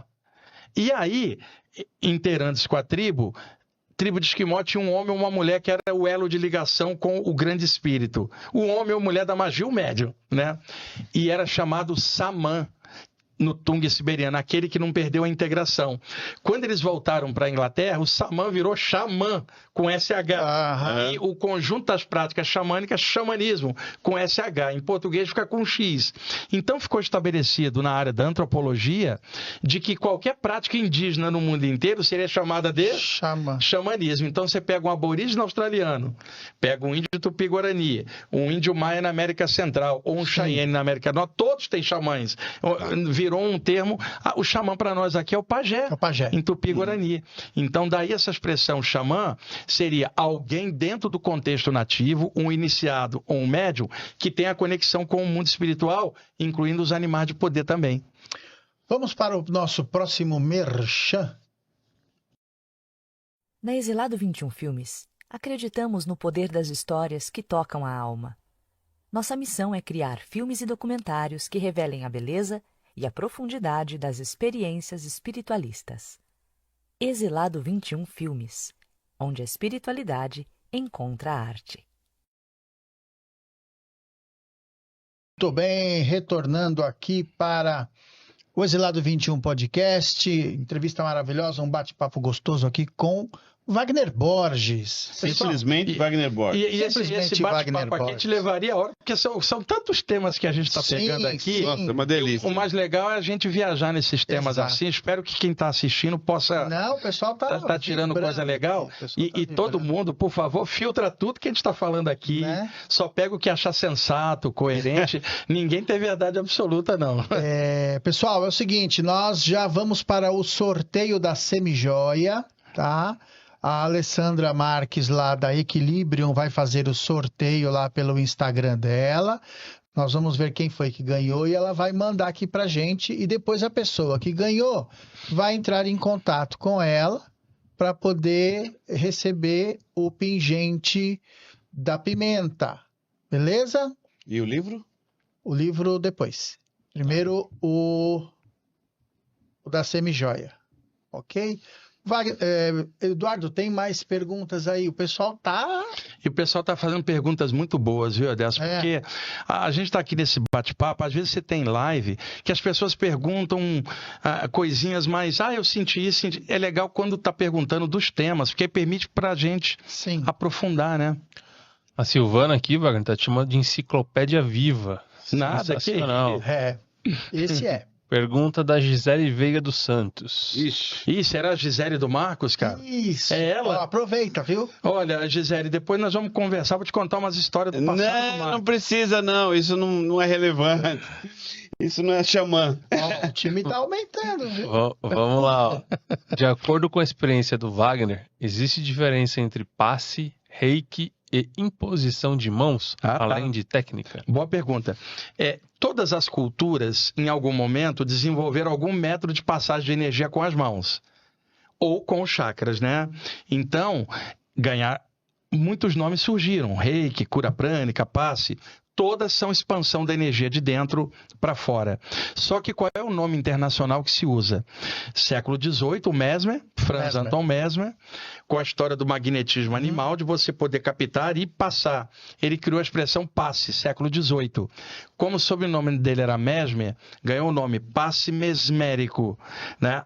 100 anos depois, no século seguinte, Allan Kardec pegou a palavra passe, que já estava em voga na Europa, e colocou um segundo tipo, passe espírita ou mediúnico, significando que o passe do Mesmer era anímico e o passe que ele estava falando tinha um espírito através do médium. Então, a expressão passe anímico ou passe mediúnico. A expressão original passe é apenas o ato de alguém passar alguma coisa.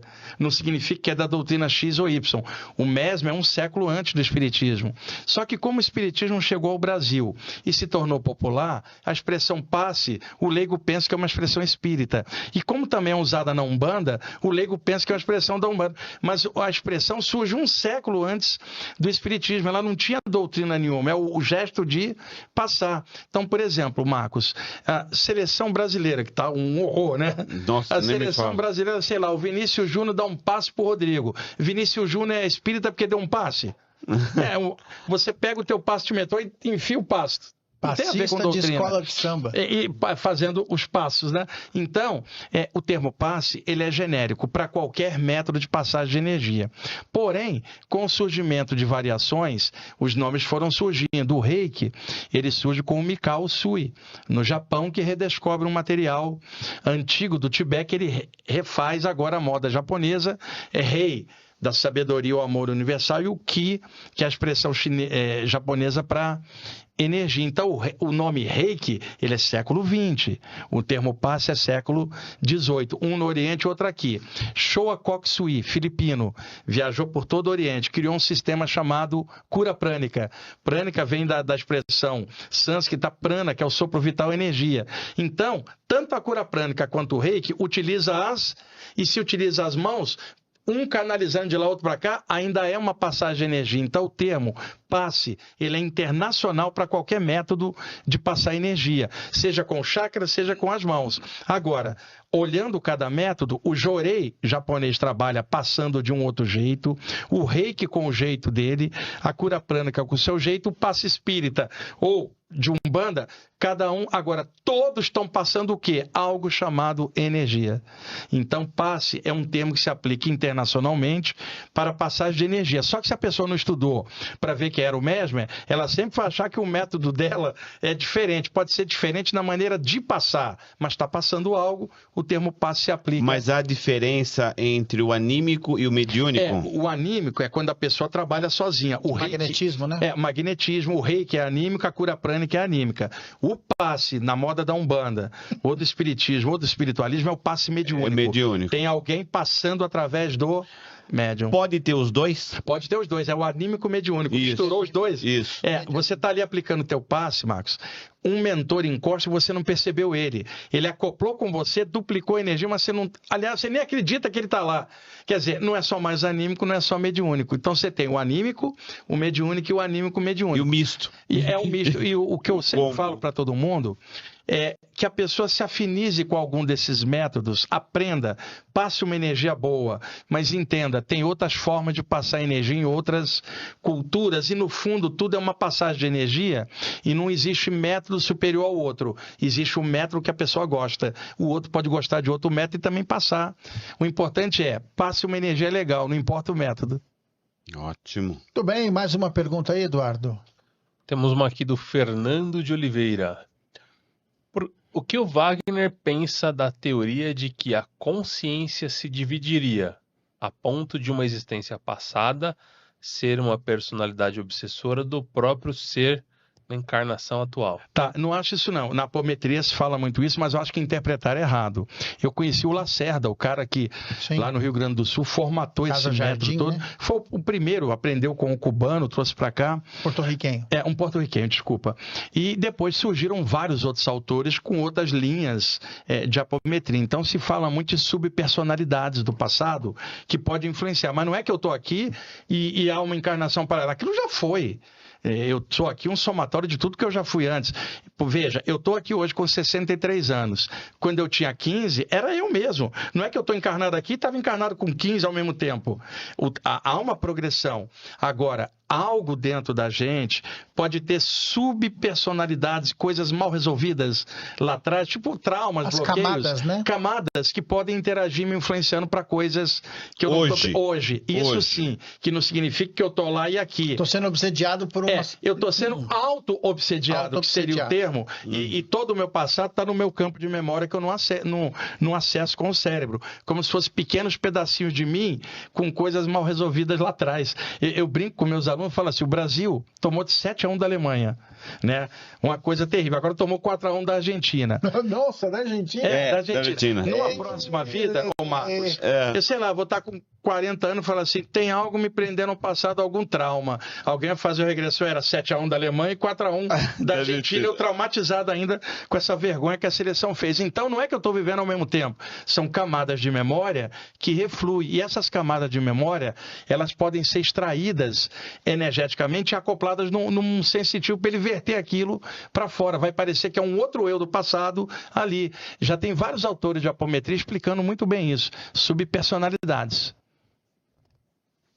Muito bem. Mais alguma pergunta aí, Eduardo? Tem uma aqui da Lília Souza. Qual a importância da glândula pituitária no desenvolvimento da mediunidade, se eu falei? Olha, os chakras estão conectados com o sistema endócrino, né? Cada um dos chakras está ligado a uma das glândulas. São 7 glândulas que produzem hormônios dentro da corrente sanguínea. Daí o nome endo, do grego, para dentro. Quer dizer, liberam hormônios que realizam funções do metabolismo. Glândula pineal, no meio do crânio, embaixo dos 2 hemisférios, bem no meio do crânio. Na frente dela, nessa direção da testa, pituitária ou hipófise. A pineal também chamada epífise, atrás da garganta, tireoide, peito, caixa alta, timo, barriga, pâncreas, baixo ventre, gônadas, que é testículos no homem, ovários na mulher, e suprarrenais em cima dos rins. Ora, os hindus antigos, percebendo, e eles não tinham a expressão endócrina, que é uma expressão grega, mas percebiam que para cada centro energético grande que eles estavam vendo no conjunto, correspondia a uma dessas pequenas glândulas dentro. Era o chakra coronário com a glândula pineal, né? Na hora que a energia desce, atravessa, pega no meio da cabeça. Sahasrara, o lótus das 1000 pétalas, coronário. Na testa, o chakra ágil, no frontal, que energiza a pituitária ou hipófise, que é aquela perguntou. Chakra laríngeo com tiroide, cardiorrespiratório com o timo, umbilical com o pâncreas, geniturinário com o baixo ventre, né, as gônadas, e a energia subindo pelas pernas, pelas costas, pega as suprarrenais em cima. Então eles passaram a falar de 7 chakras porque eram 7 glândulas e eles só consideravam chakra de série A, chakra que tivesse ligação com uma das glândulas. Então, por exemplo, tem chakra nas mãos, pés, baço, fígado, cotovelo, nenhum deles está no eixo da coluna e não tem glândula. Tem chakras variados. E o chakra do baço... Mas são menores, né? São menores. O chakra do baço, o baço em inglês é chamado spleen. Daí você fala esplênico. Alguns autores, para não falar do chakra geniturinário, botaram do baço no lugar. E aí todo mundo ficou imaginando que lá embaixo não tinha um, mas tinha um aqui. Tem um aqui, tem aqui. São vários chakras, mas 7 é o sistema endócrino. E aqui, bem puxando uma linha reta da raiz do nariz para dentro, você encontra a glândula hipófise ou pituitária. Ela é a glândula de comando do sistema endócrino, Marcos. Os hormônios que ela libera ativam as funções das outras glândulas. Acima dela, só a pineal. Esta glândula está ligada ao chakra frontal. A pineal está ligada ao chakra coronário. Ambas glândulas sofrendo ação dos 2 chakras mais altos têm a ver com diversos fenômenos anímicos e mediúnicos. Essa questão da glândula pineal é um negócio muito curioso, né? Porque essas descobertas já vieram à tona aqui no Brasil com o André Luiz, né? O André Luiz é o livro Missionários da Luz, capítulo 2, onde ele vê, por clarividência dele, desencarnado, o interior da glândula pineal de um médium em estado de transe.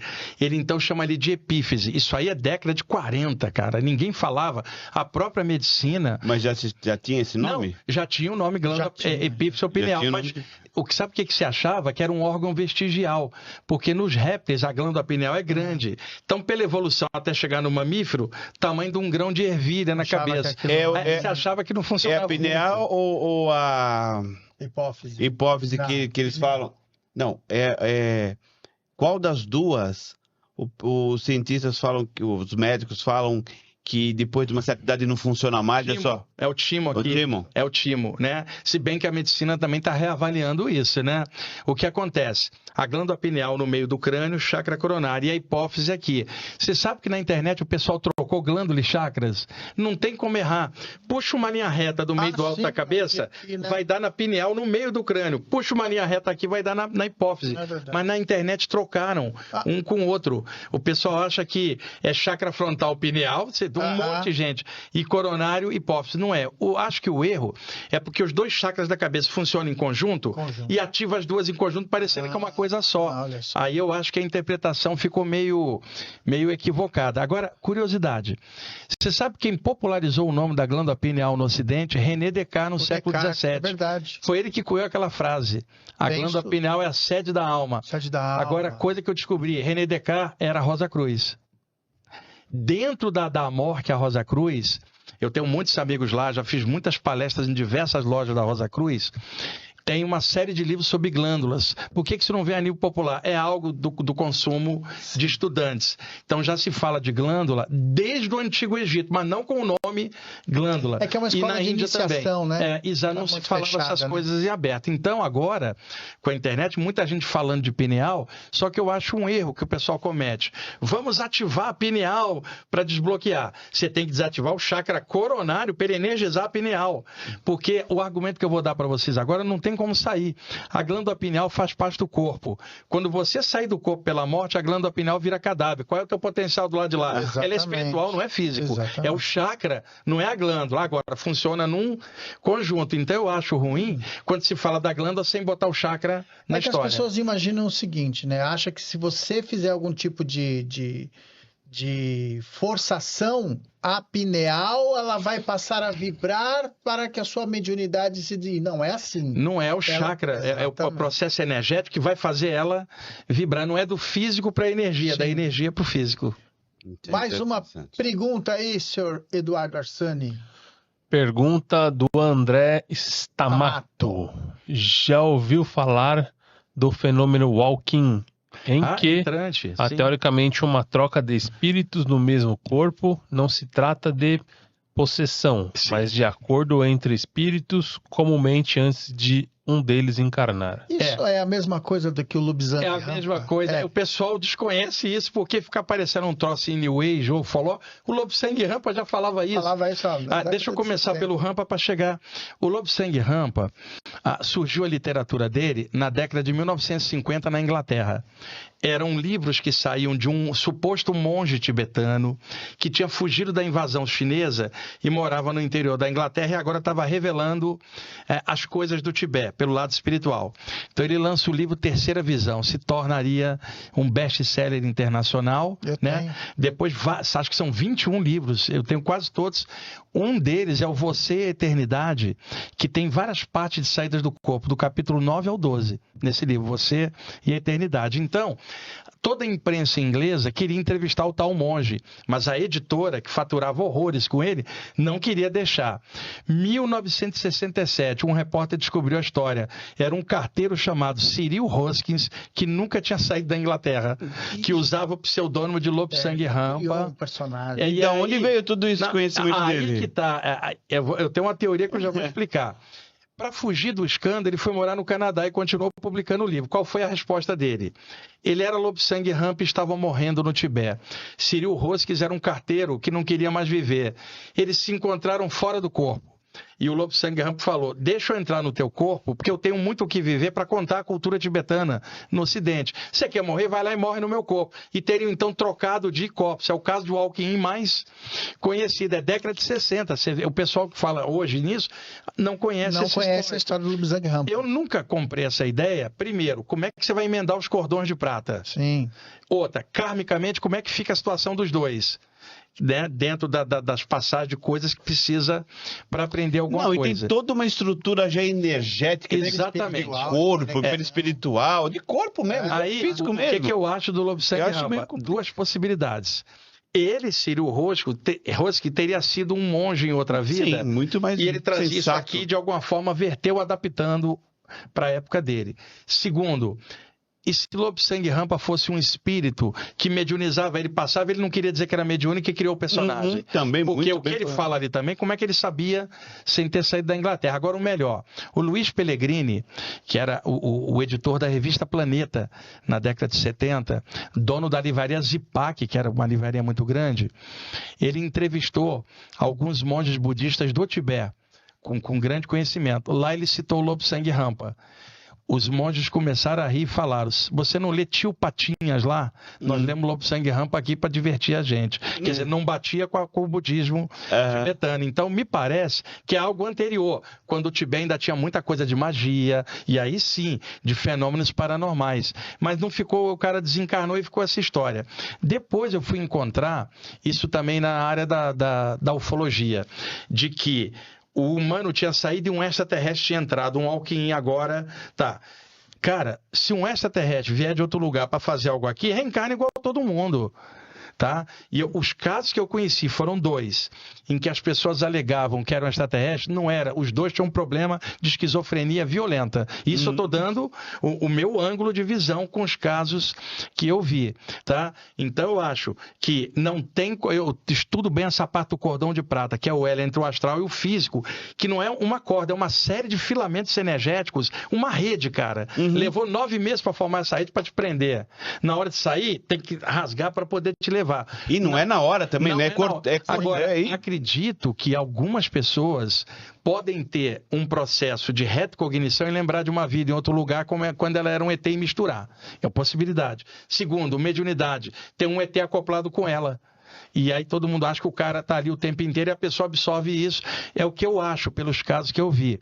Se um ET quer vir, ele vai trabalhar de 2 formas. Reencarna como humano e vem fazer o que tem que fazer. Ou segundo, atua do lado de lá, invisivelmente ajudando aqui. Não é necessário entrar no corpo de alguém. Você tem várias outras formas de você. Uma delas, esclarecer a humanidade para a humanidade fazer.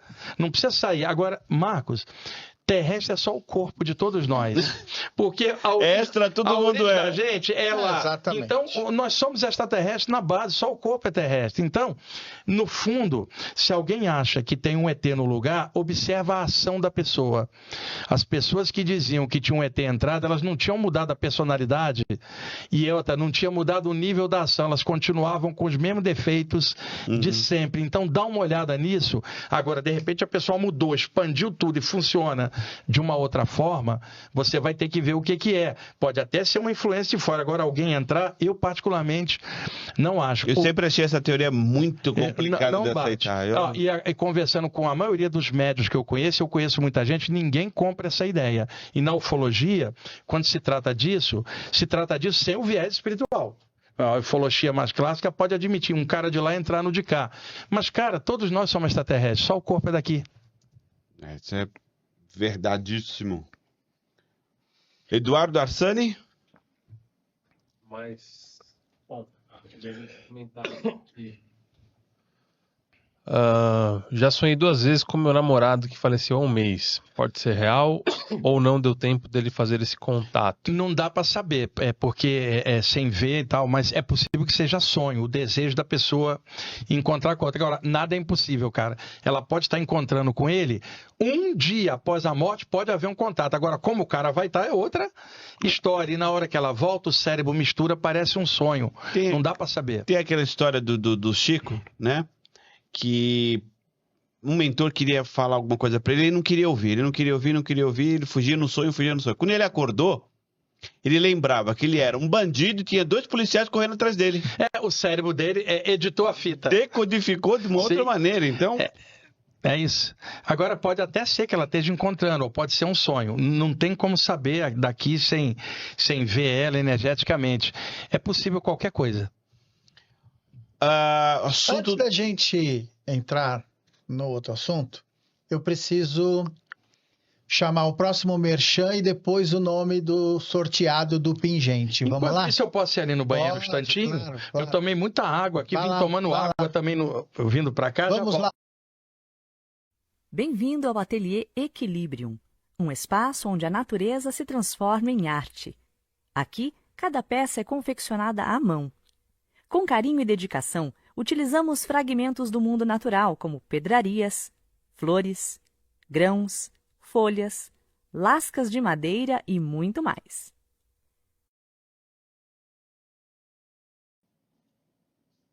Muito bem, hein? Bom, pessoal, vamos lá para a sorteada. Foi a minha tia? Não. A sorteada. Eu prometi para ela que ela ia ganhar. Dá o pingente aqui para nós. Vamos lá, mostra aí na câmera lá. Mostra lá. Câmera lá.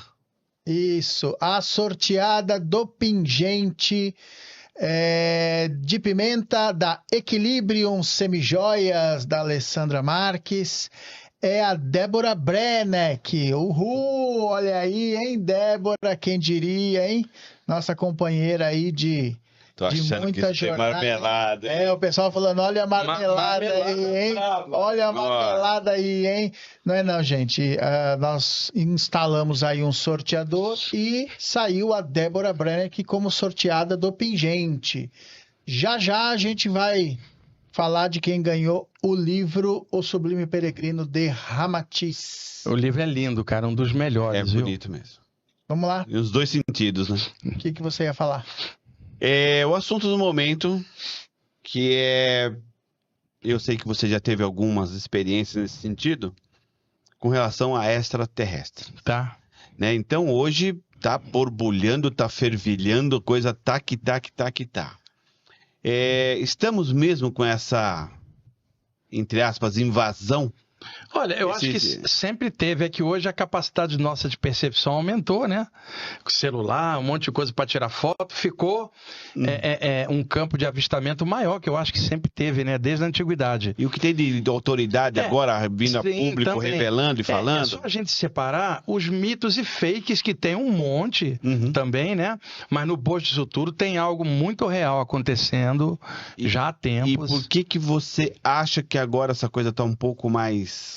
Não sei, talvez até, eu acho que planetas têm escala igual o ser humano, infância, adolescência, maturidade, talvez a gente esteja passando aí a tal da transição, que nunca é baseada em calendário nenhuma, mas talvez seja um momento em que um período em que talvez essa abertura esteja para rolar, né, no próprio extrato da humanidade. Hoje a comunicação é muito rápida, satélite, televisão, computador, internet, tudo na palma da mão no celular. A capacidade de comunicação, em um segundo você sabe tudo que está rolando do outro lado. Então a questão ufológica ela também tinha que expandir naturalmente. Agora, você tem vários ramos de interpretação na ufologia.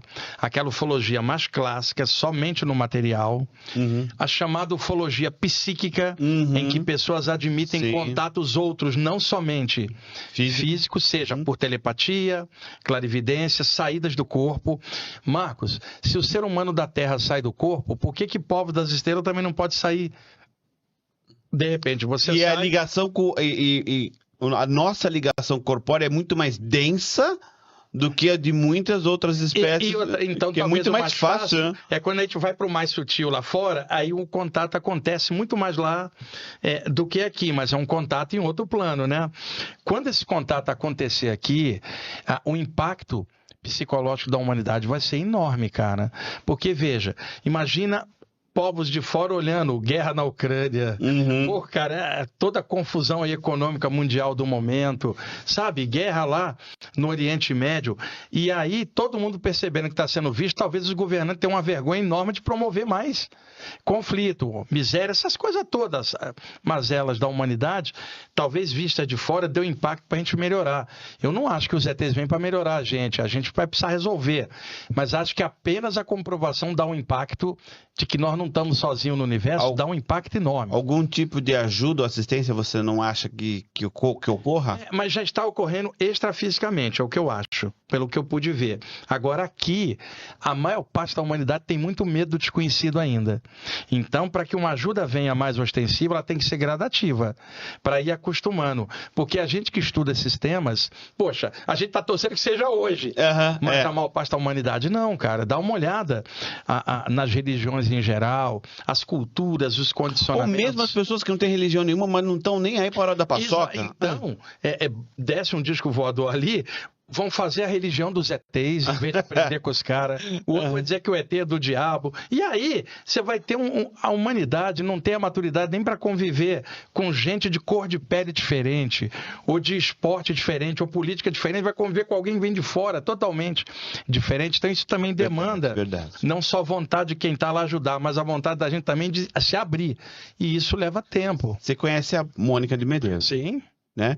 Ela relatou que alguns mísseis foram desligados. Eu acho isso, e eu tenho amigos ingleses, amigos ingleses da ufologia que me falam a mesma coisa. Circula aí nos bastidores de que muitas vezes seres de fora têm evitado coisas, tipo assim, evite que as crianças se estourem totalmente, né? Quer dizer, o limite do livre-arbítrio, eles têm que ter livre-arbítrio para crescer, mas é alguma coisa, eu acho que esse controle de fora, ele é até óbvio, ele teria que existir. O irmão mais velho tem que dar assistência para o mais novo. Agora, tem de tudo nesse bojo, né? Tem gente que demoniza os ETs e fala, os caras vão vir para conquistar a gente. Outro dia um amigo meu me mandou uma charge que era um ET, um Grey, falando assim, eu podia estar escravizando a humanidade, eu podia estar fazendo o que eu quero, mas eu fico sequestrando avião e fazendo círculo no mato. Pô, era ironia danada, né? Então, alguém que se locomove aí pelo espaço, tecnologia, tá dando a mínima bola para o que a gente acha, mas se eles tiverem desenvolvimento ético, não estou dizendo todos, mas alguns, vai haver uma forma de ajuda. Então, aí é que está o X da questão, porque tem um relato do Chico falando... Eu sei. Que ele falou, não vai lá não, que aqueles lá não são bonzinhos não. Várias raças visitam a gente. Algumas olham a gente como se olha bichinho num laboratório. Outros olham a gente com grande amor. Então depende muito. É igual o ser humano. Tem ser humano muito legal e outros meio atrapalhados, né? E eu acho que tem uma espécie de fiscalização cósmica maior, que é claro, não vai dar palpite no varejo, trabalha no atacado universal. E que deve estar de olho, inclusive nesses outros negativos também. Mas aqui da Terra, a gente fala isso do nosso ângulo, a gente não sabe quase nada, cara. Vamos para a pergunta do André Stamato, é isso? de Assis Fernandes. Ah, André de Assis Fernandes. Boa noite. Cadê aqui? Peraí que saiu da... Essa aqui. Participo de um grupo de 910 pessoas e já teve relato de pessoas que encontraram você em projeções, inclusive eu. É possível que você Fosse você. ou pode ter sido outro espírito que lhe plasmou? Ambas as possibilidades. Porque ao longo do tempo, durante o sono, não é nem porque eu sou uma maravilha, os mentores me levam. Sem eles eu não teria esse acesso. E do mesmo jeito que você tem palestra aqui, tem palestra fora do corpo, Max. Uhum. Tanto para desencarnado quanto para gente projetada. Então, não só eu, mas outras pessoas que também trabalham com a saída do corpo também são vistas. E a outra possibilidade é que, como a pessoa me conhece aqui ou conhece outro autor, aquele mentor lá tende a tomar aquela forma porque é mais fácil da pessoa identificar. Ou a visão da pessoa ao ver o mentor associa com o que ela conhece daqui. Todas essas possibilidades são válidas, mas eu ando trabalhando bastante lá fora, cara. Olha, queria até trabalhar menos. Olha, o pessoal fala assim, eu queria ir num planeta lá do outro lado da galáxia, queria ir para um spa extrafísico, eu vou para Umbral da Passe, o Edelcio. Eu vou conversar com os caras, você desencarnou, mano, porra, dá um tempinho para você, tá vendo uma luz ali, ele é legal, vai nela. Normalmente... Tenta diferente agora, 90% das minhas atividades são essas, o que me dá uma alegria enorme, porque o acesso que eu tive para coisa mais elevada foi por causa da ajuda que eu dava. Você já saiu daqui? Já várias vezes. Sempre fui levado para fora do planeta, muitas vezes, e para níveis do plano mental que não tinham forma, nada tem forma. Luz e amor integrados, e você faz parte daquilo. E você sabe que vai ter que voltar para a matéria. Não há individualidade. Há individualidade, mas não como aqui e agora. Por isso que eu acho que aquele conceito de nirvana do budismo, de diluir no universo, não é que dilui. Marcos, eventualmente você num plano maior, nem vai parecer que é você. No sentido de que ali a consciência cósmica, aqui ela é individualizada. Tipo, aqui você é uma gotinha, ali você é oceano. Uhum. Só que a gota também é oceano, mas a gota não tem noção. Então, nós somos tudo isso, mas no momento enfeixados aqui. Então, eu tive experiências em que eu, gotinha, me senti o oceano da consciência cósmica. Você volta... Mas, ao mesmo tempo, você sabia que você era você. Sabia que eu era você, mas não é eu Wagner, homem, RG, tal, branco, não. Eu era eu, mas eu não era este arcabouço aqui, mental e físico, mas eu tinha individualidade, mas não era como aqui. E eu voltei para o corpo, cara, isso foi várias vezes. Duas coisas, um amor enorme, uma sensação de lucidez e, ao mesmo tempo, uma preocupação de como viver aqui agora na matéria novamente, depois e como de ter passado. Passar isso para frente, né? E outra... Deve ser uma dificuldade Eu dei uma tremenda. sorte danada, Marcos, que à medida que essas saídas do corpo foram acontecendo, eu era adolescente, eu ia crescendo enquanto pessoa, jogava futebol, praia, teatro, cinema. Eu continuo fazendo tudo isso até hoje, então o lado humano me ajudou a ancorar, porque eu conheci médiuns e pesquisadores que literalmente piraram, cara. Perderam qualquer traço de normalidade com as pessoas. E até de civilidade, né? E outra, se fosse para ficar para lá, para que reencarnou? Então, é o trabalho de você equilibrar o lá com aqui dentro de uma média. Tá lá fora? Ótimo. Tá aqui dentro? Ótimo. Porque muita gente fala, eu não sou daqui, eu não queria estar aqui. Então, por que reencarnou aqui? Aqui tem algo a aprender, mesmo nas coisas difíceis. Então, é legal ir ao plano mental, como é legal ir na feira. É legal. Por exemplo, ir a um nível elevado, depois escutar um solo de guitarra do Pink Floyd, Adelson, e perceber que tudo isso é legal. Ou seja, é praticamente quase o mito da caverna, né? Também. O Platão era um auto-iniciado, cara. Sim. O pessoal conhece ele só como Filó, Platão e Sócrates eram alto nível. Vamos para mais um merchan. É o último merchan, Eduardo? Último merchan da noite, antes de irmos para o sorteio. O Projeto Harmon é dedicado a produzir conteúdos que transcendem o material, explorando o profundo e o sagrado, e trazendo à tona histórias que inspiram e transformam. Projeto Harmon.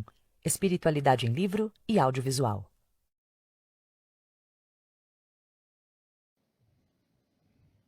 Muito bem, retornando aqui. E agora vamos para o sorteio da noite de hoje, que é o livro O Sublime Peregrino, gentilmente cedido pelo Mauro Maes. Olha, esse aqui é uma edição especial, foi cedida pelo filho do Hercílio Maes. E a hein? edição tá belíssima, A viu? edição Muito boa. tá muito bonita, a capa, eles trocaram a capa, ficou maravilhosa. E quem ganhou o livro O Sublime Peregrino? Ai, ai. Antônia Rapanelli. Olha, Antônia, ganhou o livro O Sublime Peregrino, querida. Os 3 que eu vou depois passar para você, se não der hoje, você sorteia em outro programa. Vou Você que sortear sabe. em outro programa. Se você quiser, depois de amanhã, na quarta-feira, se tiver tempo, eu vou estar à noite lá com um grupo de estudos. Eu vou estar mostrando, se você estiver por aí, Marcos. É um grupo fechado, são 100 pessoas. Só de quarta? Estão há anos comigo. Eu vou apresentar um caso do Dr. Wiltse, que era um médico americano no Kansas, em 1800 e pouco. Um dos primeiros relatos de EQM, experiência de quase morte. Olha, que interessante. Como ele era médico, na hora que ele sai do corpo e vê o corpo deitado, ele começa a analisar a anatomia do corpo. O médico analisa de fora. É um relato clássico. Eu estou passando ele para o PowerPoint para mostrar para o meu grupo. Se vocês quiserem ir lá assistir, aí você Legal. aproveita e pega os livros. Tá bom. Quarta às 8 da noite, lá no IPPB. Vamos ver se a gente consegue. Aí eu passo os livros para vocês. Vamos embora? Já? Já, 2 horas de live. Olha aí, hein? Puxa, mas 2 tá- horas de passou bate-papo. E se deixar, O Edelcio, me pediram para você. Depois, se você autorizar, eu posso pegar a live e repostar lá no meu canal Claro, também. fique à Porque vontade. muito mais pessoas vão assistir lá e vão saber da existência aqui do favor. Exilados e vão vir. Por Ótimo, exemplo, o Robson ótimo. Pinheiro teve aqui sexta passada. sim. O pessoal lá não sabe, então ao botar lá essa, eles vão ver outras também. E aí eu precisava só que você subisse o link no Google Drive, porque o YouTube não deixa eu tirar. Pode Se deixar. você subir e me mandar, daqui a alguns dias eu posto lá também. Ótimo, perfeito. E daqui a alguns meses, aí eu venho novamente. Eu vou estar indo para o Japão agora, daqui a 15 dias, depois para Europa. De julho para frente, aí a gente bate Já um vamos papo de marcar novo. o seu Tá bom? Ju- já tá retorno. marcado, Já Júlio. tá marcado. Já tá marcado, Júlio? E tema não falta. E se deixar o pessoal perguntar, eu queria também elogiar o pessoal. Perguntas ótimas do pessoal, Boas, muito muito boas. boas mesmo. Pronto, Tudo bem. fechou. Recados finais aí? Júlio, outro pega Antônio? fogo. Não tem. Bom, pessoal, queria agradecer a presença de todos vocês aqui. Olha, estamos de casa nova, estúdio novo e o pessoal comparecendo aí para nos prestigiar. Eu quero agradecer a presença de vocês, aos novos integrantes da família Exilado 21 Podcast. Vem muita coisa legal por aí e eu espero que a gente se encontre nos próximos programas. Tchau, pessoal. Valeu. Até mais.